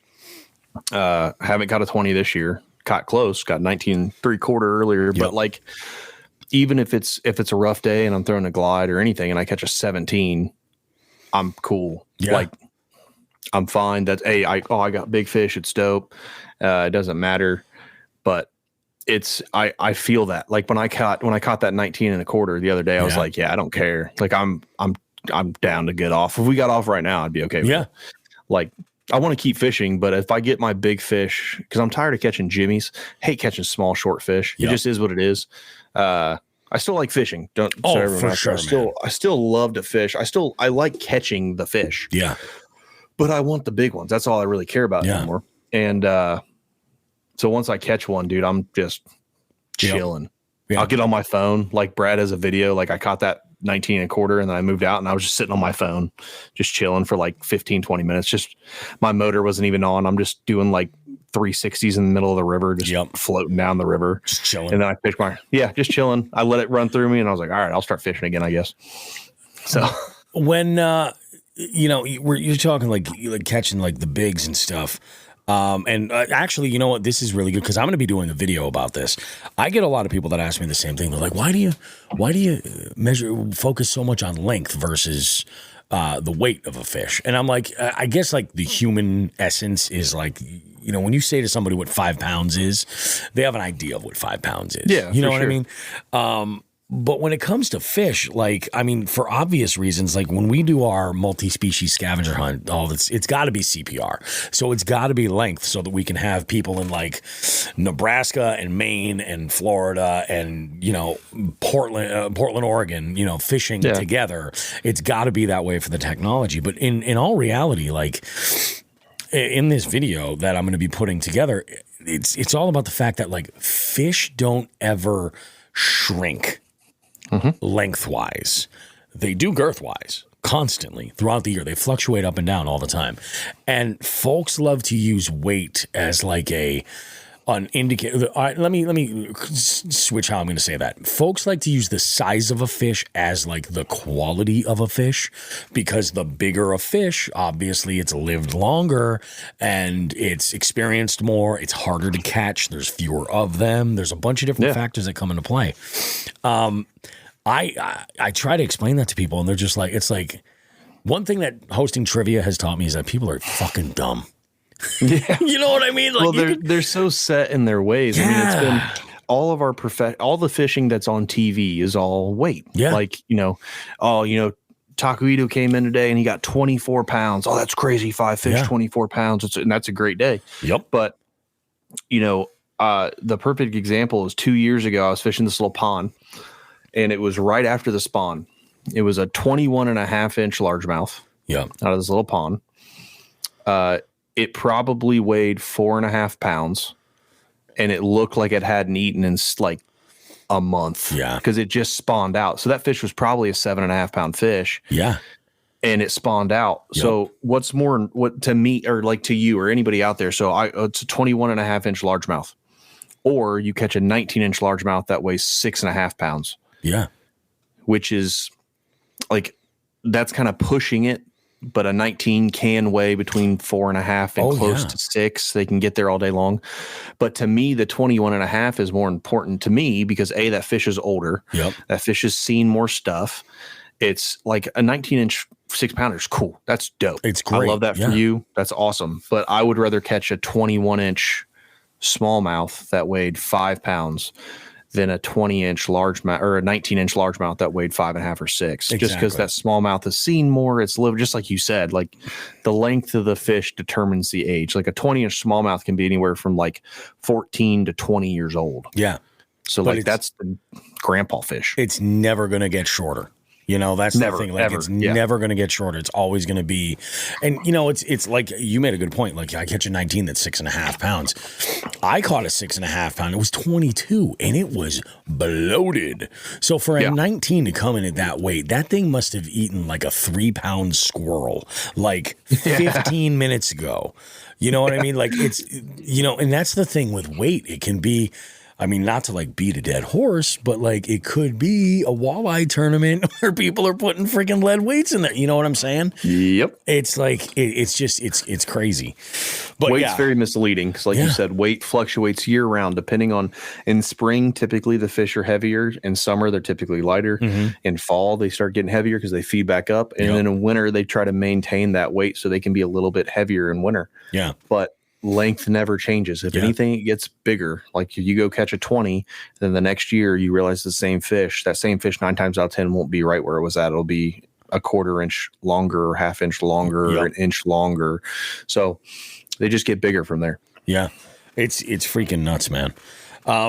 Let's talk. So I asked this question to everybody. Like, one of my favorite things is like, so let's say I catch that big fish and I'm looking to go get that sandwich and a beer, or maybe have a late breakfast or something like that. Where's the place, the mom and pop that you're going to go to that's like the spot?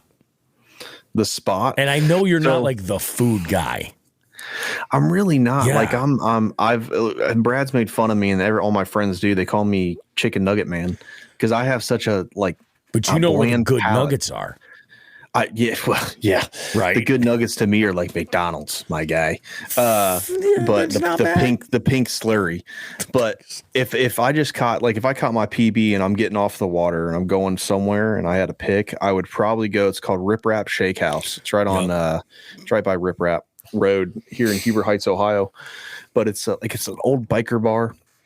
They do like bike nights all the time, and then they have the shake house is outside of the actual bar, but their pizza is out of this world.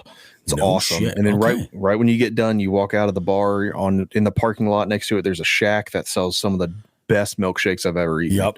And I just get a strawberry milkshake, and then I walk my happy butt to the truck and just be fat and happy as I drive home. I love that. You know, we're planning in Southern Rhode Island, we're planning a Jigs and Bigs live event.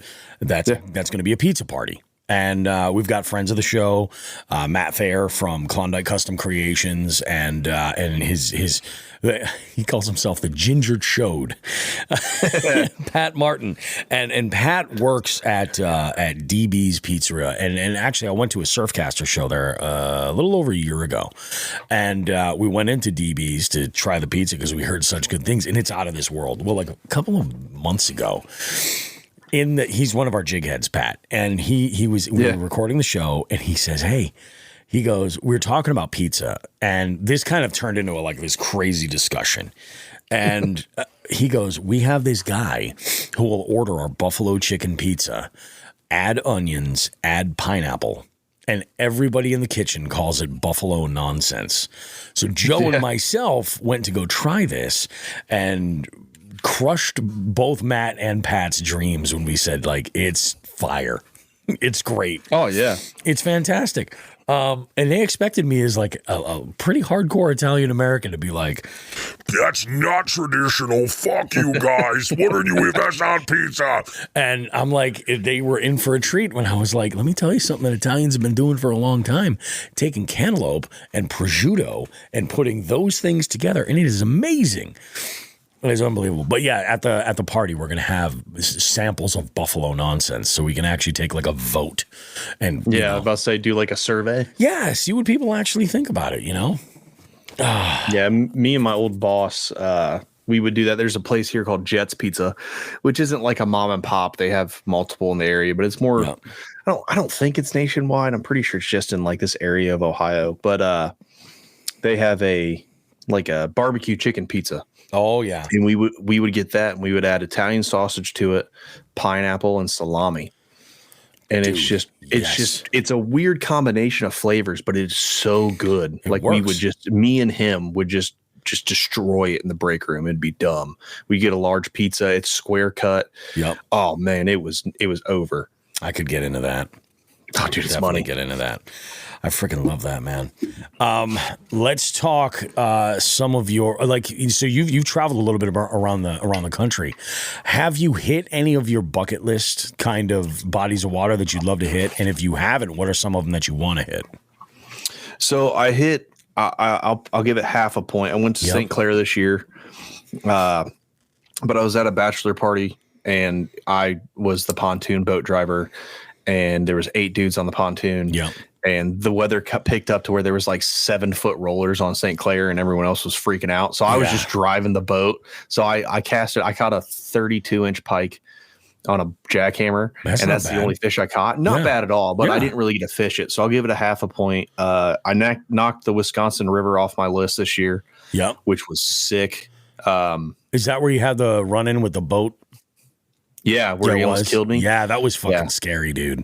Yeah, dude, it was terrifying. The video doesn't know justice because he was like 100 yards away from me.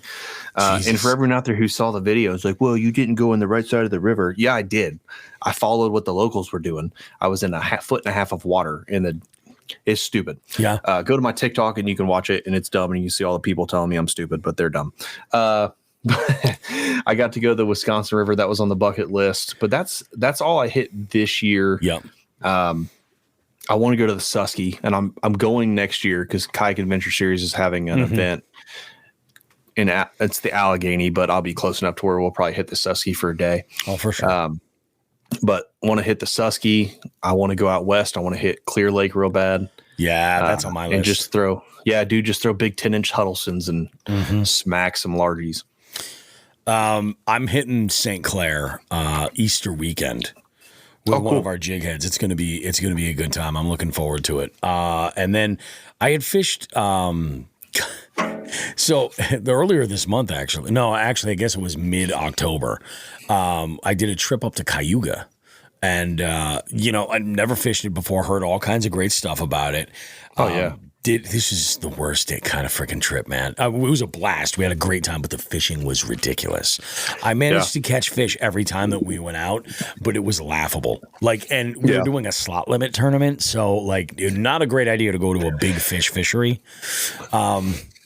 Get out there and we pre-fish it on Friday. I'm out there and I have one spot that just is like the recipe. I'm like, because we're camping up on the Erie Canal. And so it's a little bit of a mission to kind of get back down there. But I'm like, we'll go ahead. We'll make it. It'll be all right. I just want to see if we can find fish here. We did.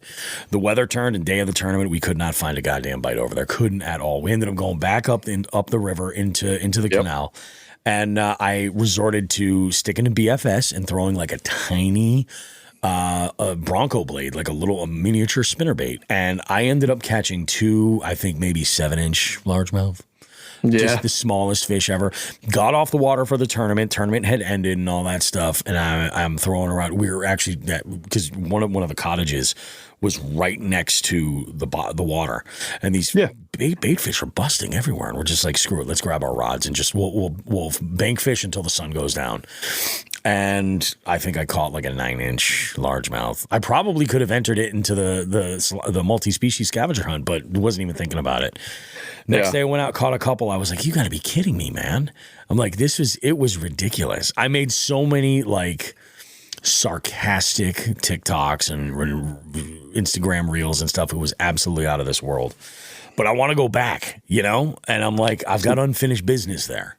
I say that's the worst. So that's how it was with me at St. Clair. Yeah. I brought my kayak, my PWR, because I had that all rigged up for real big water. Yep. And then the guy who's getting married, my buddy Rob, he brought his kayak because we were like, hey, we're going to be there for 4 days.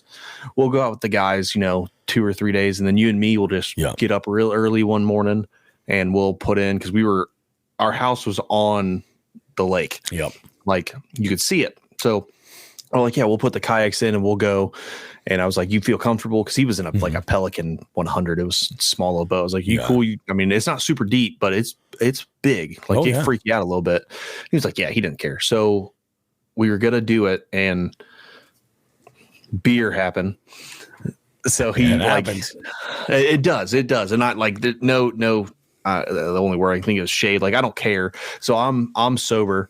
But I was just there. I'm having a good time. But it's like 4 a.m. I'm still up because I don't sleep anyway.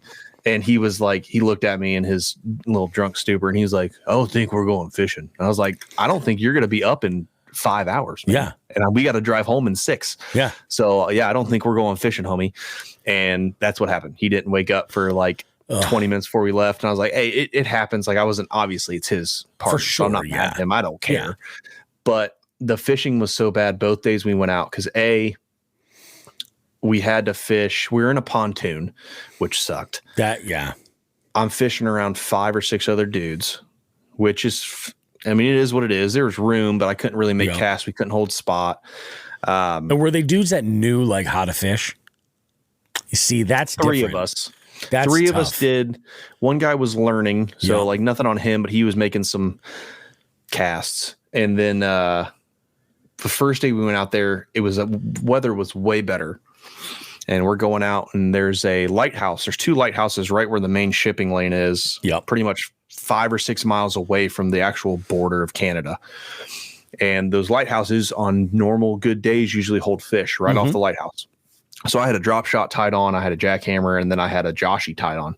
And we're getting out there and we're in the kind of the middle. My buddy Rob was driving that day. He drove us kind of in the middle of the lake, just driving over. I mean, I'm fine. I know St. Clair's only 15 foot deep at like its deepest point.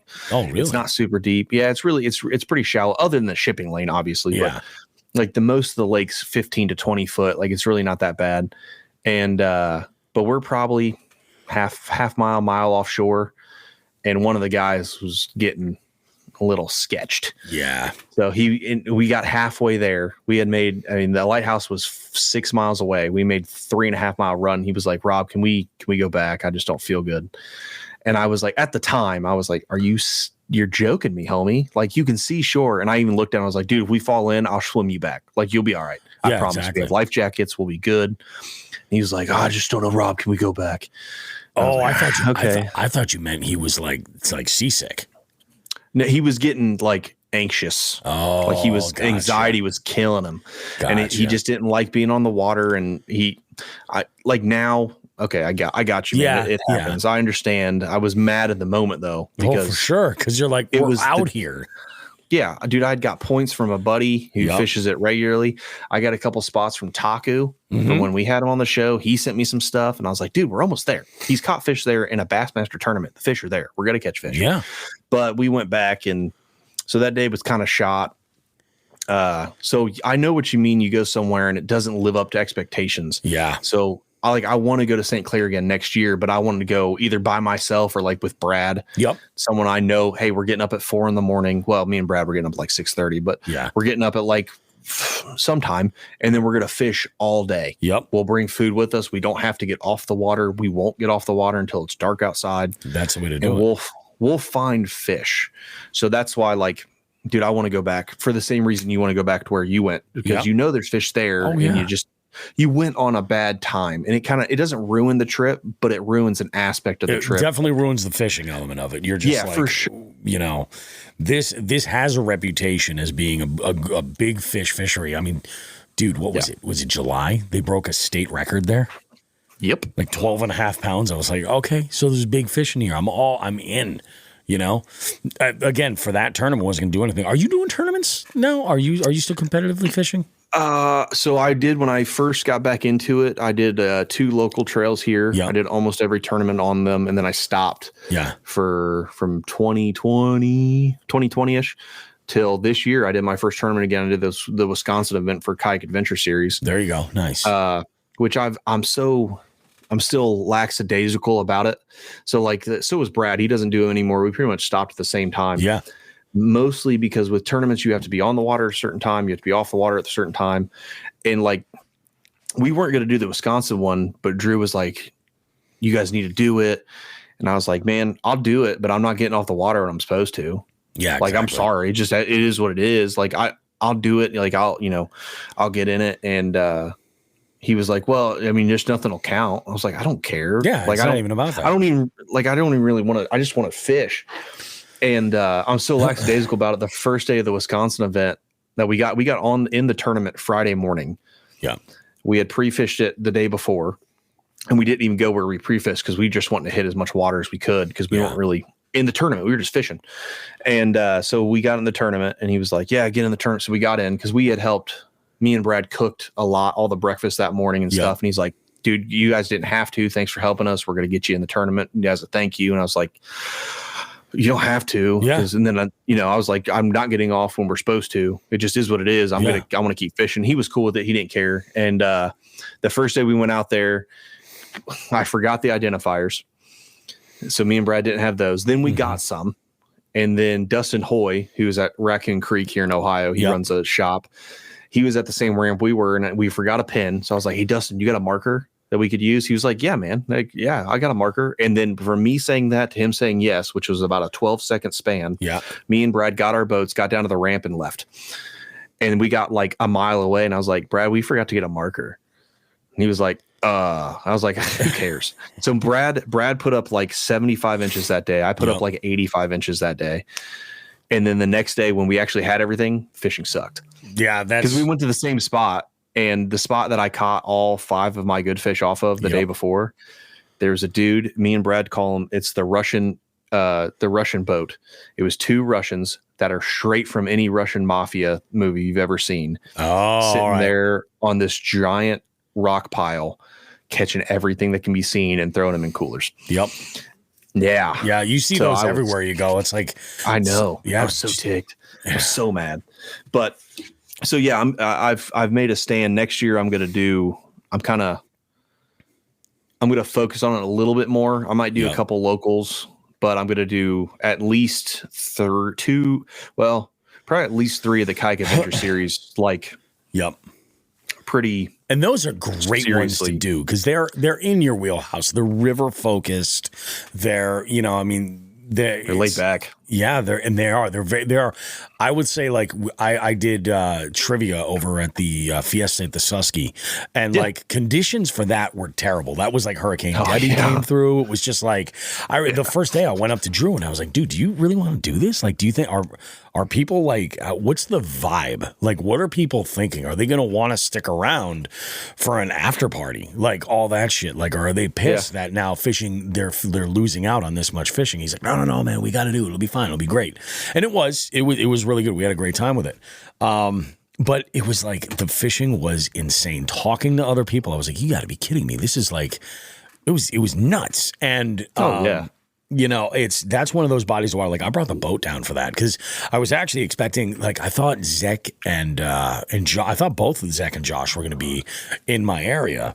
And I was like, you should come out and I'll just take the boat and we'll just fish, a bunch of us, and everybody who was kind of on tap to go ended up just not going because the conditions were shit, Well, they thought they were going to cancel it for like initially. Drew because I was texting him when I saw the thing. I was like, or I was texting Ryan because he was up there. Him and Steve Baker were up there. And I was like, dude, what's it like? He's like, the weather's insane. Like, Ryan told the story after the fact. Ryan's truck almost went into the river because where he parked, it almost like it was rough. Yeah. So, I mean, big props to Drew and Jake and all them for they put the work in and they adapted. They really did. Adapting. Like, as fishermen, we always say all the time, you got to be adaptable to whatever's happening with the conditions. And that's exactly what they did with the event. It was absolutely out of this world. But like they run a good, it is like, I remember the kickoff. Who was I talking to that fished it? I forget who it was that I was talking to that fished the very first event. And they're like, it is way more of like just a hang than it is. Like you have serious anglers that are showing up and they're there to compete because that's what they do. But it's way more of a social type thing. And I think that for me, that's what I think is the best. Yeah, that's what it is. Me and Brad both said like we found our people. At these events because it's like the same. It's a community of people that we like to be around. Cool, we're fishing, and you're right. There are some dudes who come. Ryan Parker is one of them. Like he's super social after the event, but before the event, he's all business. He's all business. He's there to fish. He's there to win. Russ Snyder's goes to those events, which is kind of the same way. Once the fishing starts, he's on. He's going.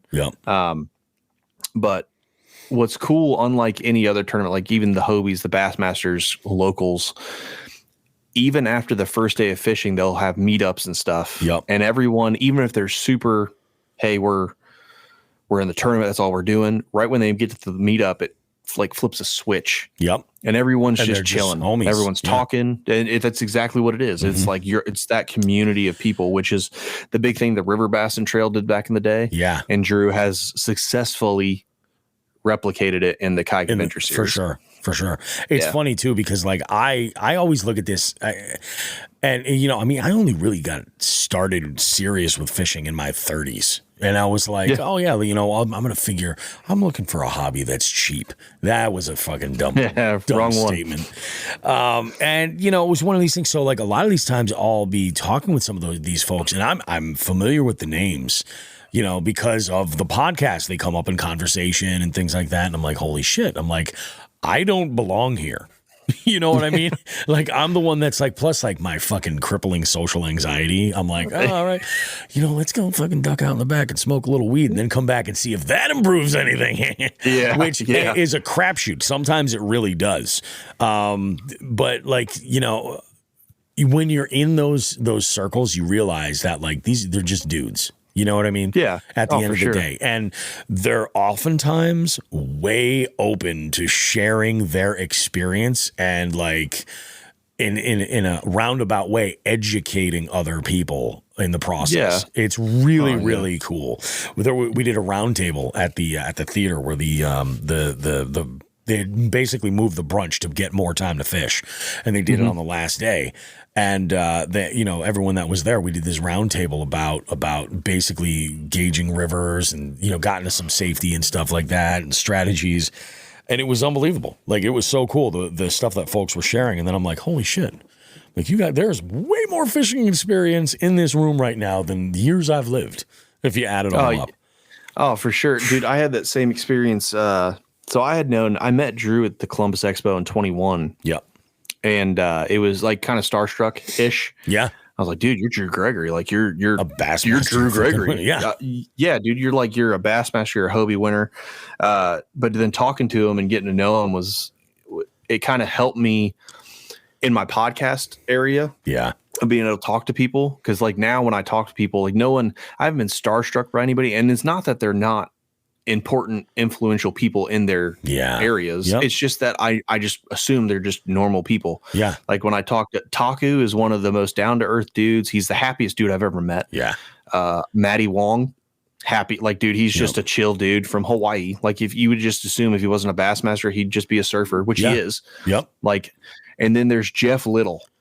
Jeff Little. Oh my God. What an amazing guy. Dude, one of the best people I've ever met. B, he is, in my opinion, in kayak fishing, in the sport of kayak fishing, in kayak safety, is the pinnacle. Oh, yeah. He's the top. He's the guy if you need a question answered, you message him or you watch a video. He's the source of information. He is the original source. Like people cite him when they're talking about stuff. And he is one of the most down-to-earth dudes who will just talk to you about anything. And I remember I was in a school circle, which is Marine Corps talk for just a bunch of people talking. Yep. And it was me, little old Matt Sowders, Jeff Little, Drew Gregory, Russ Snyders, Brad was there. And then who else was there? Can't remember who else was there. Somebody else was there. That was somebody. And I was sitting there thinking as we're talking, I was like, dude, same aspect you had. I was like, man, all these people know so much more and they're all just chill. Like we were talking about one thing and then we jumped to another thing and it was just like you're just talking with your dudes while we're all scarfing the same pizza in the same house, the same Airbnb, just chilling. You know, it's really wild. So it's funny you say that because when I was there at the Susky, the first night afterwards, there was this bar that Drew was so hyped on. It was called the Flying Taco. And they really did have a great setup. Actually, had we done trivia at that location, I think it would have been insane with the river being like right off the drop off, like right there. But it was myself and Jeff Little and Hans Newt. And we were Hans. Hans is great. And those two guys, I'm pretty sure, sold me on an Osprey. Because like, I can see it. My kayak is not great in rivers. That's why I didn't bring it, you know? if you put me on a big body of water, shit, I've had my kayak in the ocean and it handled great. You know what I mean? Titan. There's a reason why they call it a Titan. Yeah, and it's great, but it is just not agile enough to be able to handle those super shallow current situations. For sure. And I think an Osprey is in my future. And Jeff was like, he goes, this is an inflatable that, because I was considering inflatables. Like my wife and I talked about going and like camping and stuff. That's the other thing I'm really, really into is like the quasi overlanding, like truck camping stuff and everything. And my wife and I were, she's like, we should get a travel trailer and just go and like travel and then retire someday and go in a place and bounce from spot to spot. And I was like, well, how am I going to move my shit? It was pre-boat, by the way. I'm like, how am I going to move my shit around? I was like, inflatable. There we go. I can move it around. And Jeff was like, he's like, this isn't an inflatable that you like inflate and deflate to take it somewhere. He's like, you inflate it and you just maintain it. Yeah, and I'm 100%. The Osprey is a different animal. That sounds about right, but I could put that on the roof of my 4Runner. You know? Oh yeah, without even trying. I mean, it only weighs fully inflated. I think it weighs 30 pounds. It's without the seat and stuff. It's crazy. Yeah, all that stuff's gonna. Is it gonna be an effort in rigging and all that? Yeah, absolutely. But there's no trailer needed for that. And you know, I could 100%. You know, and I would probably fool around and look into doing something like a motor for like these river trips because you know.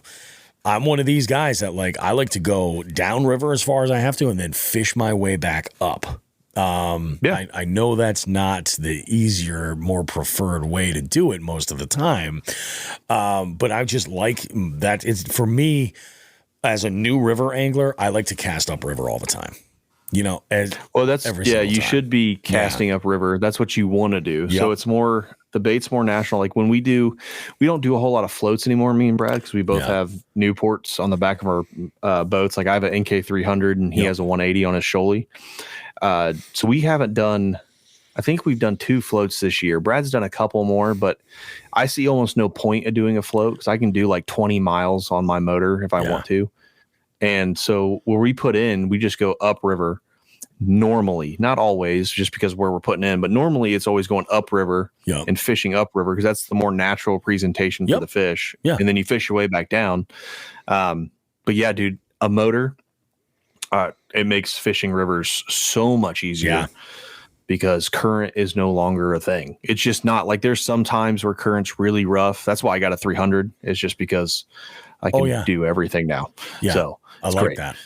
I like that. I'm toying around with the idea. I was like, and that was an amazing conversation, but you talk about like Jeff does have like all that info. And you know, I'll tell you what, like, you saw the video that he posted recently about how he lost his job and now he's considering this. Yeah. I think if Jeff Little doesn't take that leap, he's crazy. Like, I think he needs to, you know, there's a whole like school that he could build and like create online. That's the thing. Like, I remember I saw I didn't even see it first. I want to say it was Steve Baker messaged me and he was like, Jeff got let go from Boondocks. Yeah. And I was like, no way. So I watched the video and he said down in the comments, tell me what you should do.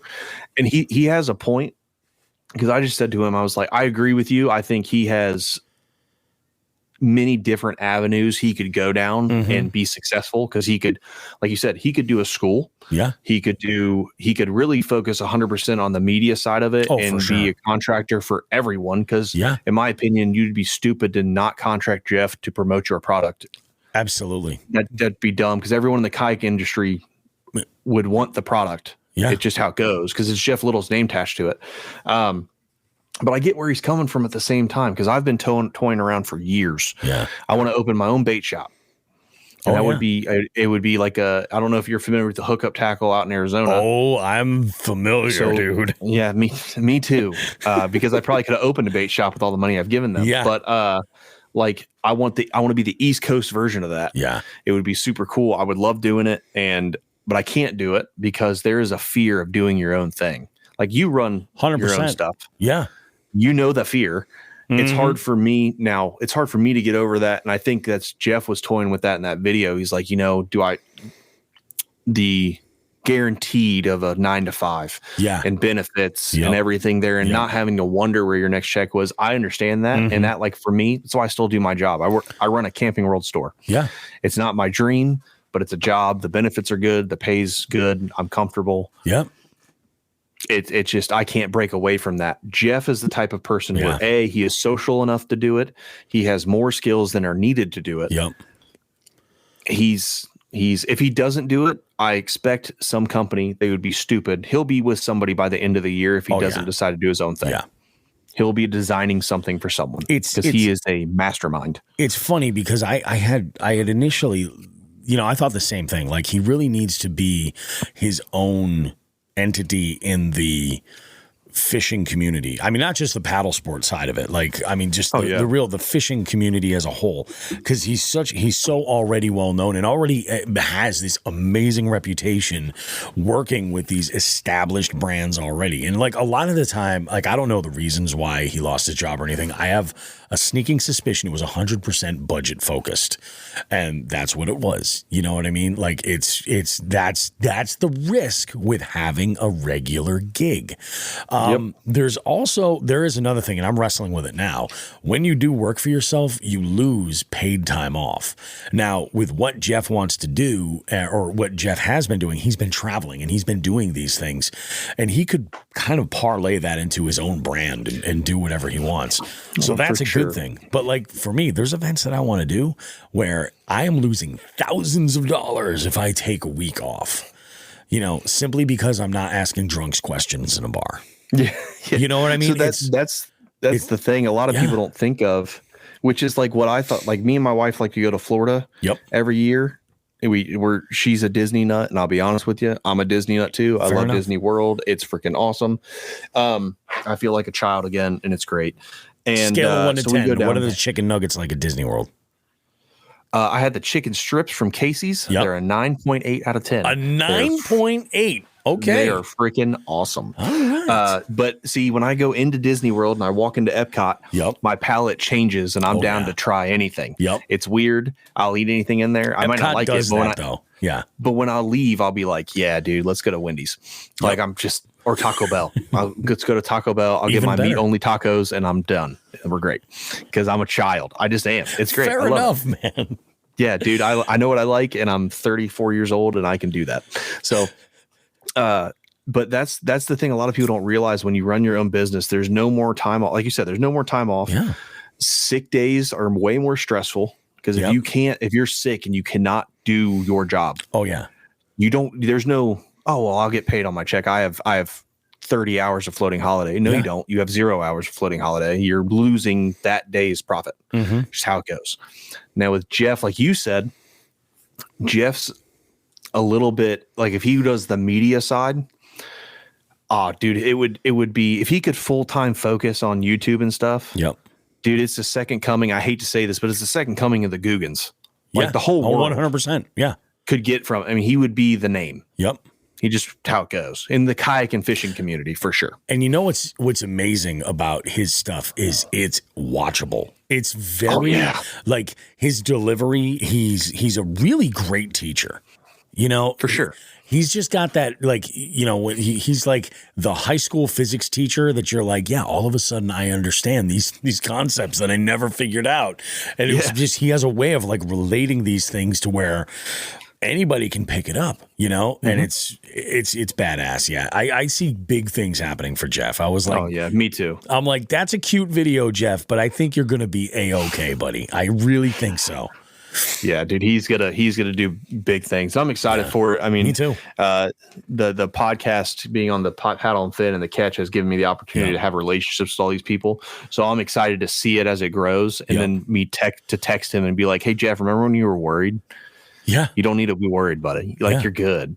So. When you got into podcasting, almost kind of like I don't want to say like accidentally, but like you were like hesitant to like dive in initially, weren't you? Oh, yeah. Yeah. So I was, I don't even remember when I got on Paddle and Fin. I think it was 21. Mm-hmm. Yeah, it was 20. Oh, really? I thought you'd been on 21. much longer than that. No kidding. No, it was either 2020 or 2021. Yep. But Brad had texted me because he was running the Final Cast show on Paddle and Fin. And he had texted me and be like, hey, do you want to be a guest? We're going to talk about JDM. And I was like, yeah, dude, I'll jump on. So I did a show with him, which I was nervous as all get out. That's when I was in my basement. I didn't have this. I had my MacBook Pro camera and mic on the MacBook Pro. It worked. It was fine. It sounded like poo, but it is what it is. And then his co-host at the time was dealing with some stuff, and he missed a show. I can't remember why. I think he was sick, and he was like, hey, do you want to come up and guest host? I was like, yeah, dude, I'll help you out. So did the guest hosting thing with him like for 2 shows, and then I was off again. And then his co-host left, and Brad, the Paddle and Fin group, Brian was like, Brad, who do you want to be your co-host or blah, blah, blah. And Brad was like, oh, it's good. I want Matt. So he texts me. He's like, hey, do you want to do it? And to him, to my buddy, I was like, yeah, dude, I'll do it. This could be awesome. I love blah, blah, blah. Yep. And then I put my phone down. I was like, dude, this is going to suck. I'm going to be terrible at this. Like I'm known as a wordsmith because I'm a salesman at heart. I've done retail my whole life before the Marine Corps. I can talk anybody into stuff. I really can. Sure. It's the silver tongue that I've been cursed with. But when I talk in this format originally, I thought I would be, you say something somebody doesn't agree with and they'll blow you up and blah, blah, blah. So I went into it real hesitant. And then after 2 or 3 shows, it kind of fell into place. That's how it works. I just exploded and I was fine. Like after that, I was chill. And it works even better, I think, because I do it with Brad. Yeah. I know him inside and out, and he knows me inside and out. We've known each other for, over 30 years at this point. That's awesome. And it just makes it easy. Like if me and Brad don't want to do a show, like let's say we don't have a guest, we'll just get on and talk about something. Yeah. And usually for whatever weird reason, that's like the best shows. And I think it's just because that's the most unhinged I am and he is. And we just say stupid crap the whole episode. It's true though. It's like Joe and I and Sean and I this would happen all the time. Like, especially this happens in the winter where we're not getting out and doing what we consider to be fishy shit. So those times a year, it's more about like, hey, so I bought these baits and I need you to not tell my wife, shit like that. Or like we're talking about making plans for other stuff. And then we go on these. There was one time, one of our listeners, Bill Galekis, he was a local tournament angler guy and he's awesome. Bill's great. I fished with him a couple of times and we did this little series, Sean, myself and Bill. We called it Geekin' with Galekis. And all we would do was talk nerd shit. Like we'd talk comics and movies and like music and comedy. And it was just like, I don't know that people ever stuck around and listened to it. Like looking at the viewer retention and everything, I'm like, well, I guess maybe it's hitting. But there was some kind of an audience that would like stick around. There was always a few blips that were there. I'm like, all right, fair enough. Maybe people passed out and it just kind of played in the background. I'll take it. Yeah, dude. It breaks up the monotony. Like it's like I'm cool. Like one of our best shows of the year, we do it 2 or 3 times, usually twice, is the catch, like the viewer question episode. Oh, it's always so a great one. People send us, questions, and they're usually our longest shows because me and like Brad always says, he's like, dude, no one's gonna ask questions. And then we get like 70 questions. And I was like, I thought no one's going to ask questions, Brad. And like 5 or 6 of them are from like my mom. Yeah. She's like our biggest listener. But that's right. That's right. Yeah, Barb, man. Freaking Barb. As Jake would say, Barb. Don't but make sure Barb doesn't listen to Jigs and Bigs because I don't think Barb would like Jigs and Bigs. Oh, no, dude. She would listen to it just because she like when Jake said all that, it was after the show.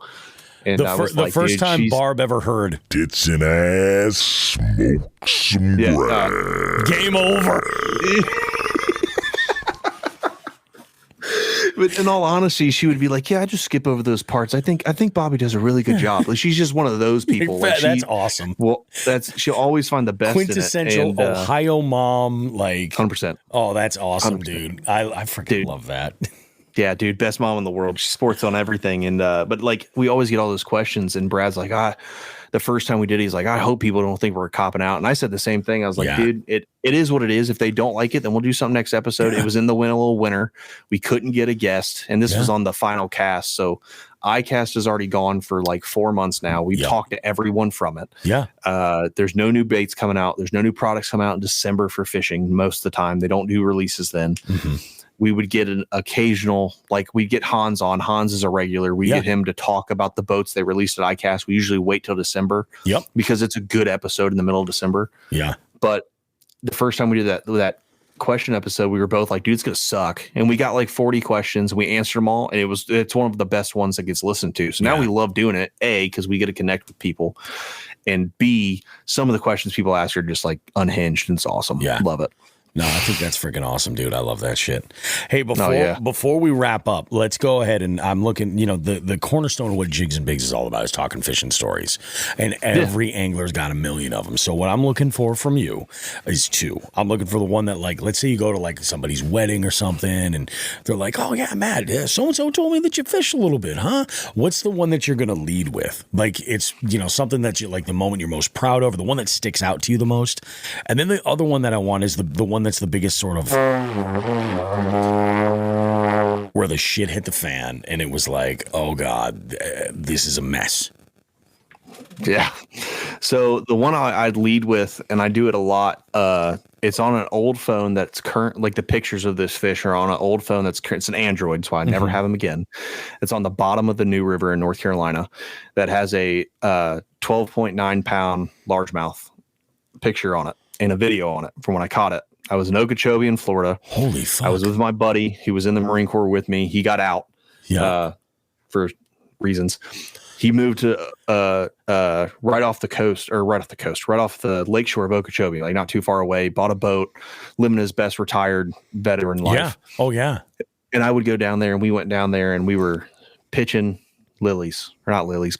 We were punching grass, big 2-ounce weight. Okeechobee's not very deep for everyone out there. It's pretty shallow. Almost all of it is shallow. So we're pitching, and I thought I felt a dink, like a thump. It wasn't hard. Yeah. I had a brush hog with a big, like, I think it was a 4-aught flipping hook, snell knotted, 2-ounce punching weight. Yep. Doing it, and I set the hook, and it just doesn't move. This is an extra heavy punching stick, 7'9", extra heavy punching stick. Yeah. Which is like it's a swim bait rod that I was using to punch with. Yeah. So you're either hooked into the biggest fish of your life or the biggest stump you've ever hooked. I thought it was a stump. I thought it was a log because I set the hook and it didn't move at all. And I looked at my buddy and I was like, of course I stuck a log because the fishing had been kind of rough. And then I just subtly feel my rod tip bop, bop, bop, bop. And I was like, and I reeled down and it started going.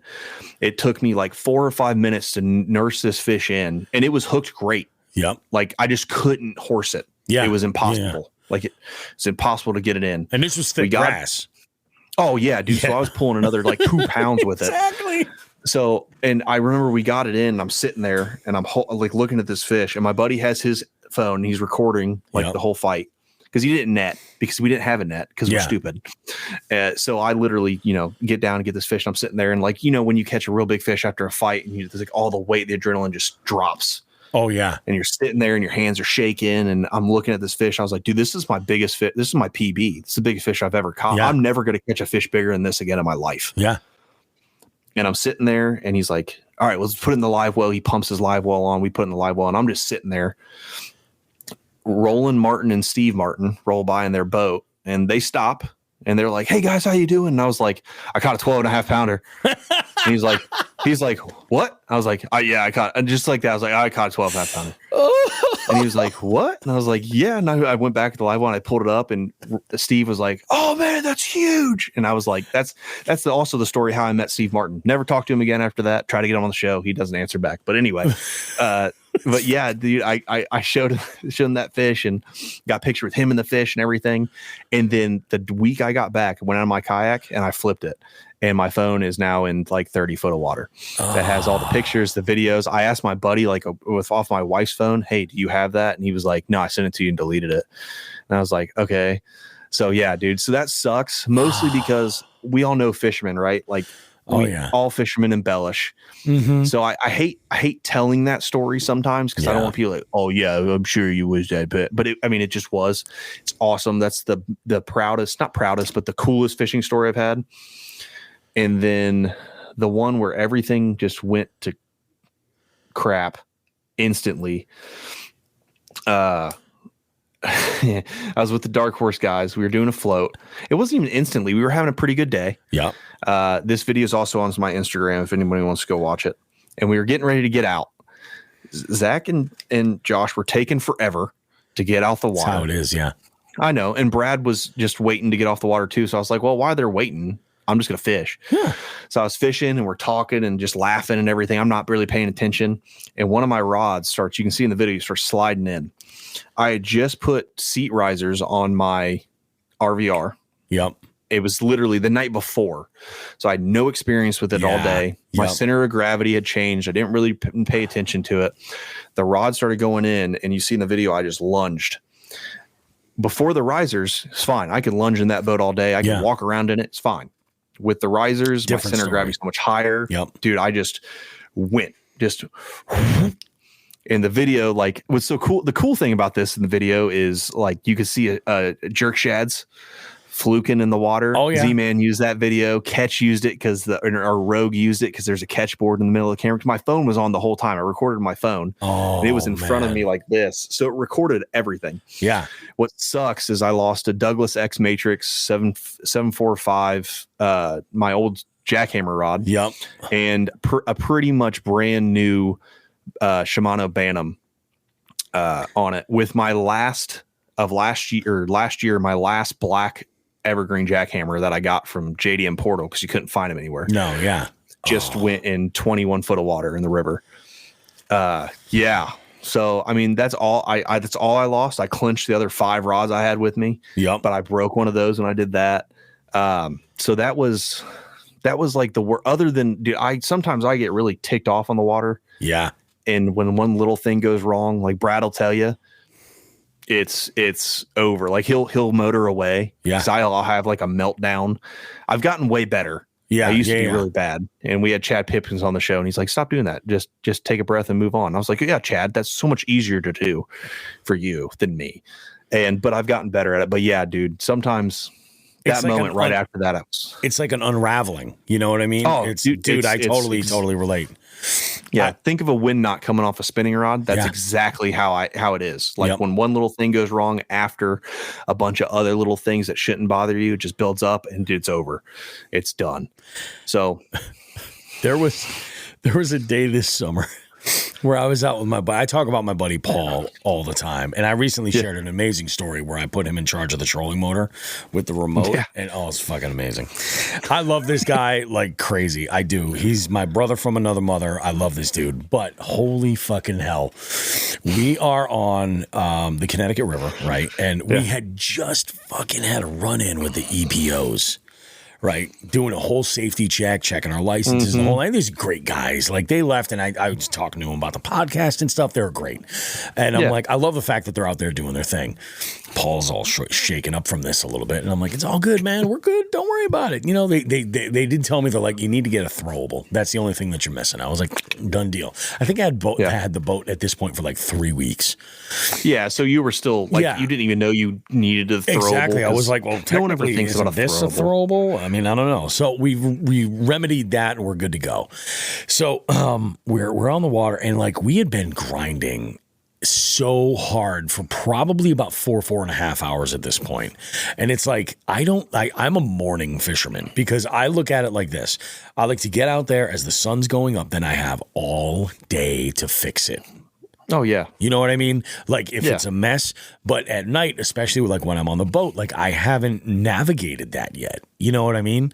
And I'm like, I'd like to be at the ramp before the sun goes down completely. I'd like to have some light at the ramp when we get there.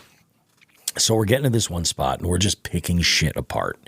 And I forget what it was that I was throwing. But I had, there's this riprap wall by this bridge and this smallie, which is bizarre that a smallie was back in this area. This is normally where you'd find a lot of largemouth. This smallie had bit. I set the hook like a freaking freight train on this. I was just bang, right? And I'm like, okay, we're good, man. I was like, grab the net. Now, normally this is like I said, only 3 weeks. Paul grabs the net and I don't know what he was trying to do with the net, but it was like 4 or 5 attempts at trying to scoop this fish. And I'm like, and it got to the point where I was like, I'm just going to flip it. I'm just going to flip it, dude. I'm like, this fish is going to come off. So I go to flip it. It shakes and comes right off and falls into the water. I lost my fucking mind.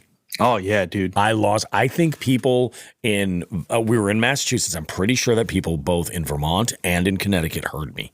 I was probably in New York too. So fucking loud. And I was like, all right, I just sat down in the seat in the front and just sat there and put I just spot locked the motor and just sit there. And it was the most quiet 30 minutes for a fucking while. Here's what's fucking bananas. This is one of the reasons why I'll never fucking forget this day. So, I eventually fucking come back down to reality. And I'm like, all right, man, it's all good. Hey, we're going to get him. We're going to catch him. We ended up not catching him. We get back to the ramp. I was like, you know what, man? Fuck it. Let's go get some beer and wings. So we go to a place. We walk in. We're having beer and wings. You want to know what night this was? It was the night Donald Trump was shot. It was that fucking night. We're sitting there at the bar, like pounding IPAs and eating fucking like insanity wings, and we're like, "What the fuck? Like, what's even fucking happening here?" And then on top of that, I'm walking out to the fucking to the truck. We're going back to my house so Paul can grab his truck and head back. Yeah, we get back and I get a phone call from my mother, and I'm like, "What the fuck?" My great aunt had just passed away. Oh, Lord. You want to talk about feeling like an absolute piece of shit for losing your mind about a fucking 15-inch smallmouth? Yep. Like, I was like, wow, okay. All right. Yeah, it puts it into perspective. Like, I've done that to where, like, I had a day I was throwing a tube. And I was throwing a tube, and I kept missing fish. Yeah, like I said, I'd watch him eat it. I'd set the hook, miss the fish, and then I would get the fish hooked. He'd jump once, throw the tube. Yeah, and it was to the point to where it was maybe a 14-inch smallmouth, maybe a 15. Like, not a bad fish, but nothing to like. Oh man, my mind's blown. And I got him to the boat, got him in the net. He swam through the net. Because I had a hole in the net because I forgot to fix it. And when I forgot to fix the net, and then he caught the tube on the way out of the net and unhooked himself and swam away. I lost my mind. Yeah. Like, just freaking out. This was 2 years ago. I was freaking out. Luckily I was in shallow water because I just threw my rod, and I was sick, like sitting there, and I was ticked. Yep. And then I was by myself on a stretch. Brad, if you're listening, it was on the G stretch, and a guy walked down, and he was like, "Are you all right?" I was like, "Yeah, man, I just missed a fish. I'm really ticked off." And he said to me, he's like, "I just lost my job. It's not that bad." And I was like, "Oh, all right, man. Sorry, that sucks." He's like, "You'll be fine. You'll catch another one." You catch another one. Like, all right. So I got out, got my rod, and I was going back. I didn't even fish the rest of the way because I was still kind of ticked, and I was going back, and I told my wife exactly what happened. And I was like, yeah, I don't really feel as bad about it now. Because like, his life sucks now for a little bit. Perspective is huge. And since then, I've still got mad. And then we had that talk with Chad, and he said the same thing. And now every time I get super ticked off, I always think, I was like, man, I'm at least out here. Yeah. I got buddies who can't fish because they're working, or I got buddies who can't fish because they're not here anymore. You know what I mean? Like, at least I'm here. At least I'm fishing. I lost a fish. It is what it is. I'll take 5 minutes and I'll get over it and I'll move on. That's exactly what it is, man. It's perspective is just everything. And, hey, guys like us, we'll figure it out. Oh, yeah. You know what I mean? We'll figure this shit out. It is what it is. Oh, man. Do me a favor, Matt. Let people know where they can find you. Obviously, the Catch Podcast and stuff, but any social media stuff you have going on. If you're working with anybody at all, go ahead. Feel free to give a shout out. This is your opportunity to promote yourself. Dope. Thanks. So yeah, obviously the Catch Podcast. I'm on Instagram at Matt Sowders Fishing. That's pretty much on everything. So TikTok, Instagram, and then Matt Sowders on Facebook. I don't really do a whole lot on Facebook. If you friend me, I'll probably just friend you back, but sometimes I won't. So follow me on Instagram. We're on YouTube too, the Catch Podcast. You'll see a lot of our river trips. And then if you're a more visual person for podcasts, we'll have that there too. Yep. And then shout out to BioNO for my lithium ion battery sponsor. Lithium ion's not cheap, but they hook us up with batteries, and then NRS, Newport, and for sure Douglas rods, some of the best rods I've ever used. And I'm a JDM fangirl, and I sold all my Megabass P5s for Douglas rods. So if that tells you anything, wow, they're dope. Yeah. And they're not super expensive. Like, I mean, they are kind of expensive, but you're looking at like $319 to $399 for a high quality rod that should cost around $600. So that's what I'm saying. You're it's into like, that game. A lot of it's like G Loomis quality, but not that price. Yeah, you're not paying NRX, prices for an NRX quality rod. Yeah.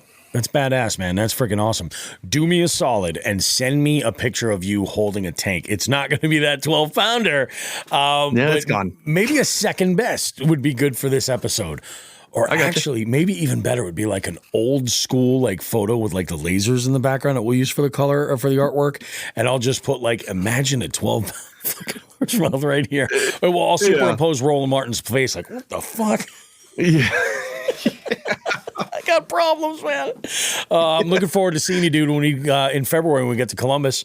It's going to be a good time, and I am looking forward. I'm planning on some type of a party event. I kind of want to change this one up. I'm not going to record the whole podcast. I think Joe and I. It's possible actually. Joe may not even be there with me, but regardless, we're going to record a segment. We'll do some fishy trivia. Probably not even include that in the episode, and then just have a good old fashioned hang, and have some fun. Dope, man. I'm excited for it. I'm looking forward. Appreciate you having me on, man. Yeah, dude, this is really, really great. I'm glad we did it. For sure. All right, dude. Well, you have a good one. I am going to go upstairs and call it a night because I got brunch trivia to do in the morning. Oh, fun. Fun stuff. Have yourself a good one, you get dude. a bankfish. Oh, absolutely. Yes, that I do have to look forward to. Have a good one, dude. We'll be in touch, all right? All right, brother. Take care. Later. Dude. Bye-bye.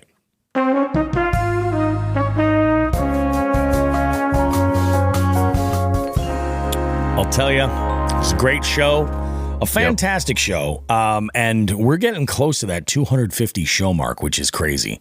The other thing, too, I had a conversation with Dave Urquhart, host of The Whole Angler over on the Catch Podcast, and we were talking, and I was like, dude, you realize on April 8th, which is a Tuesday, I believe, we're dropping the 5-year anniversary show, Jigs and fucking Bigs, which is insane to me to think it's been 5 years. Crazy. I don't even understand how that is possible. So Joe, so Dave was like, "Oh, you got to do something special. You got to do something cool." And I'm like, "We'll come up with something." I don't know.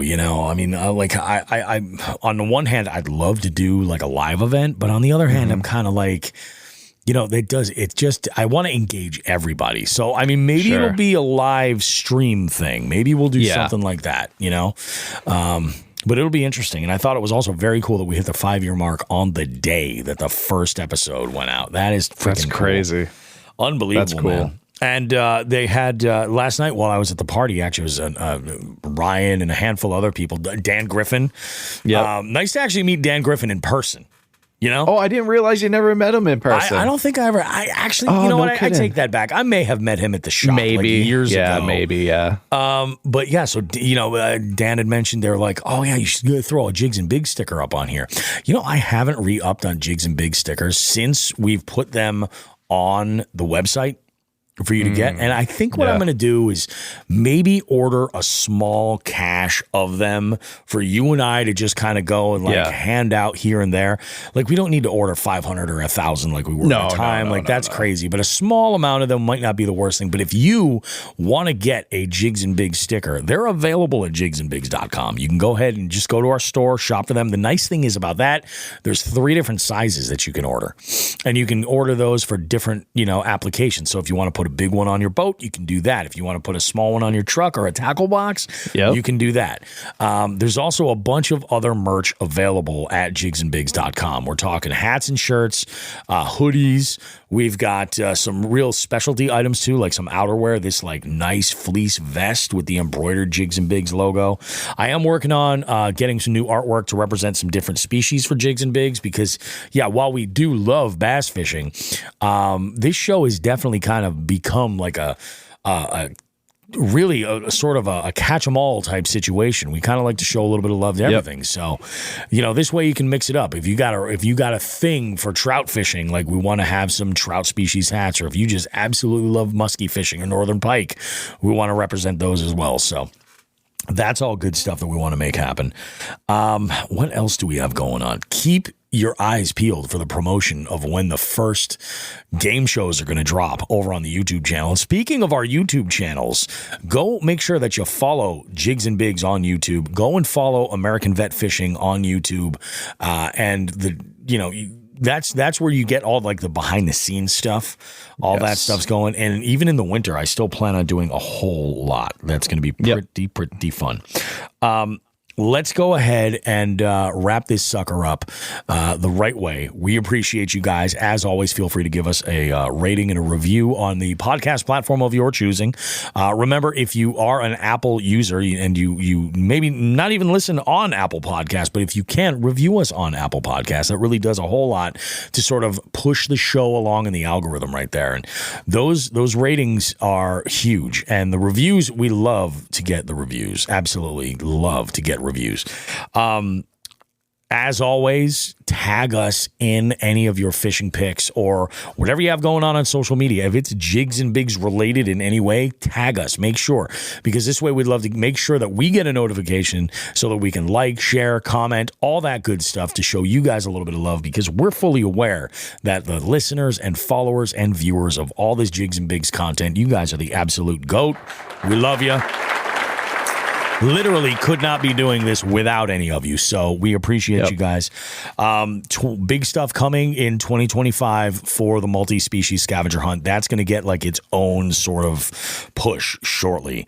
Working out some details, and I think you guys are really, really going to like it. Much to Tim Behan's chagrin, I don't think that we're going to add submarines as one of the species, but we might throw a wild card in there for like any actual fish species. It could be a good time. So with all that said, guys, we will see you. Joe, do you have anything you want to mention before we No, man, just want to say thank you to everybody who reached out to me, wish me happy birthday, whether it's, Facebook, text, Instagram. Thank you, Bobby, for last night. That was awesome to see you there. Dude, it was great. We had a blast. Yeah. Thank Holly as well. And man, that's it. Thank you to everybody. Dude, that birthday song at the beginning of the show. Yes. Holy shit.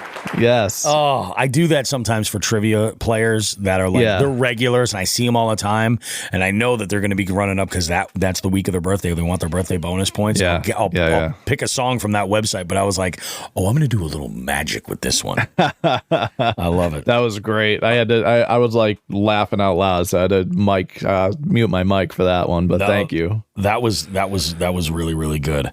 Oh, man. All right. So we will see you guys in 7 days. Don't forget, like we always say, tits and ass, smoke some grass.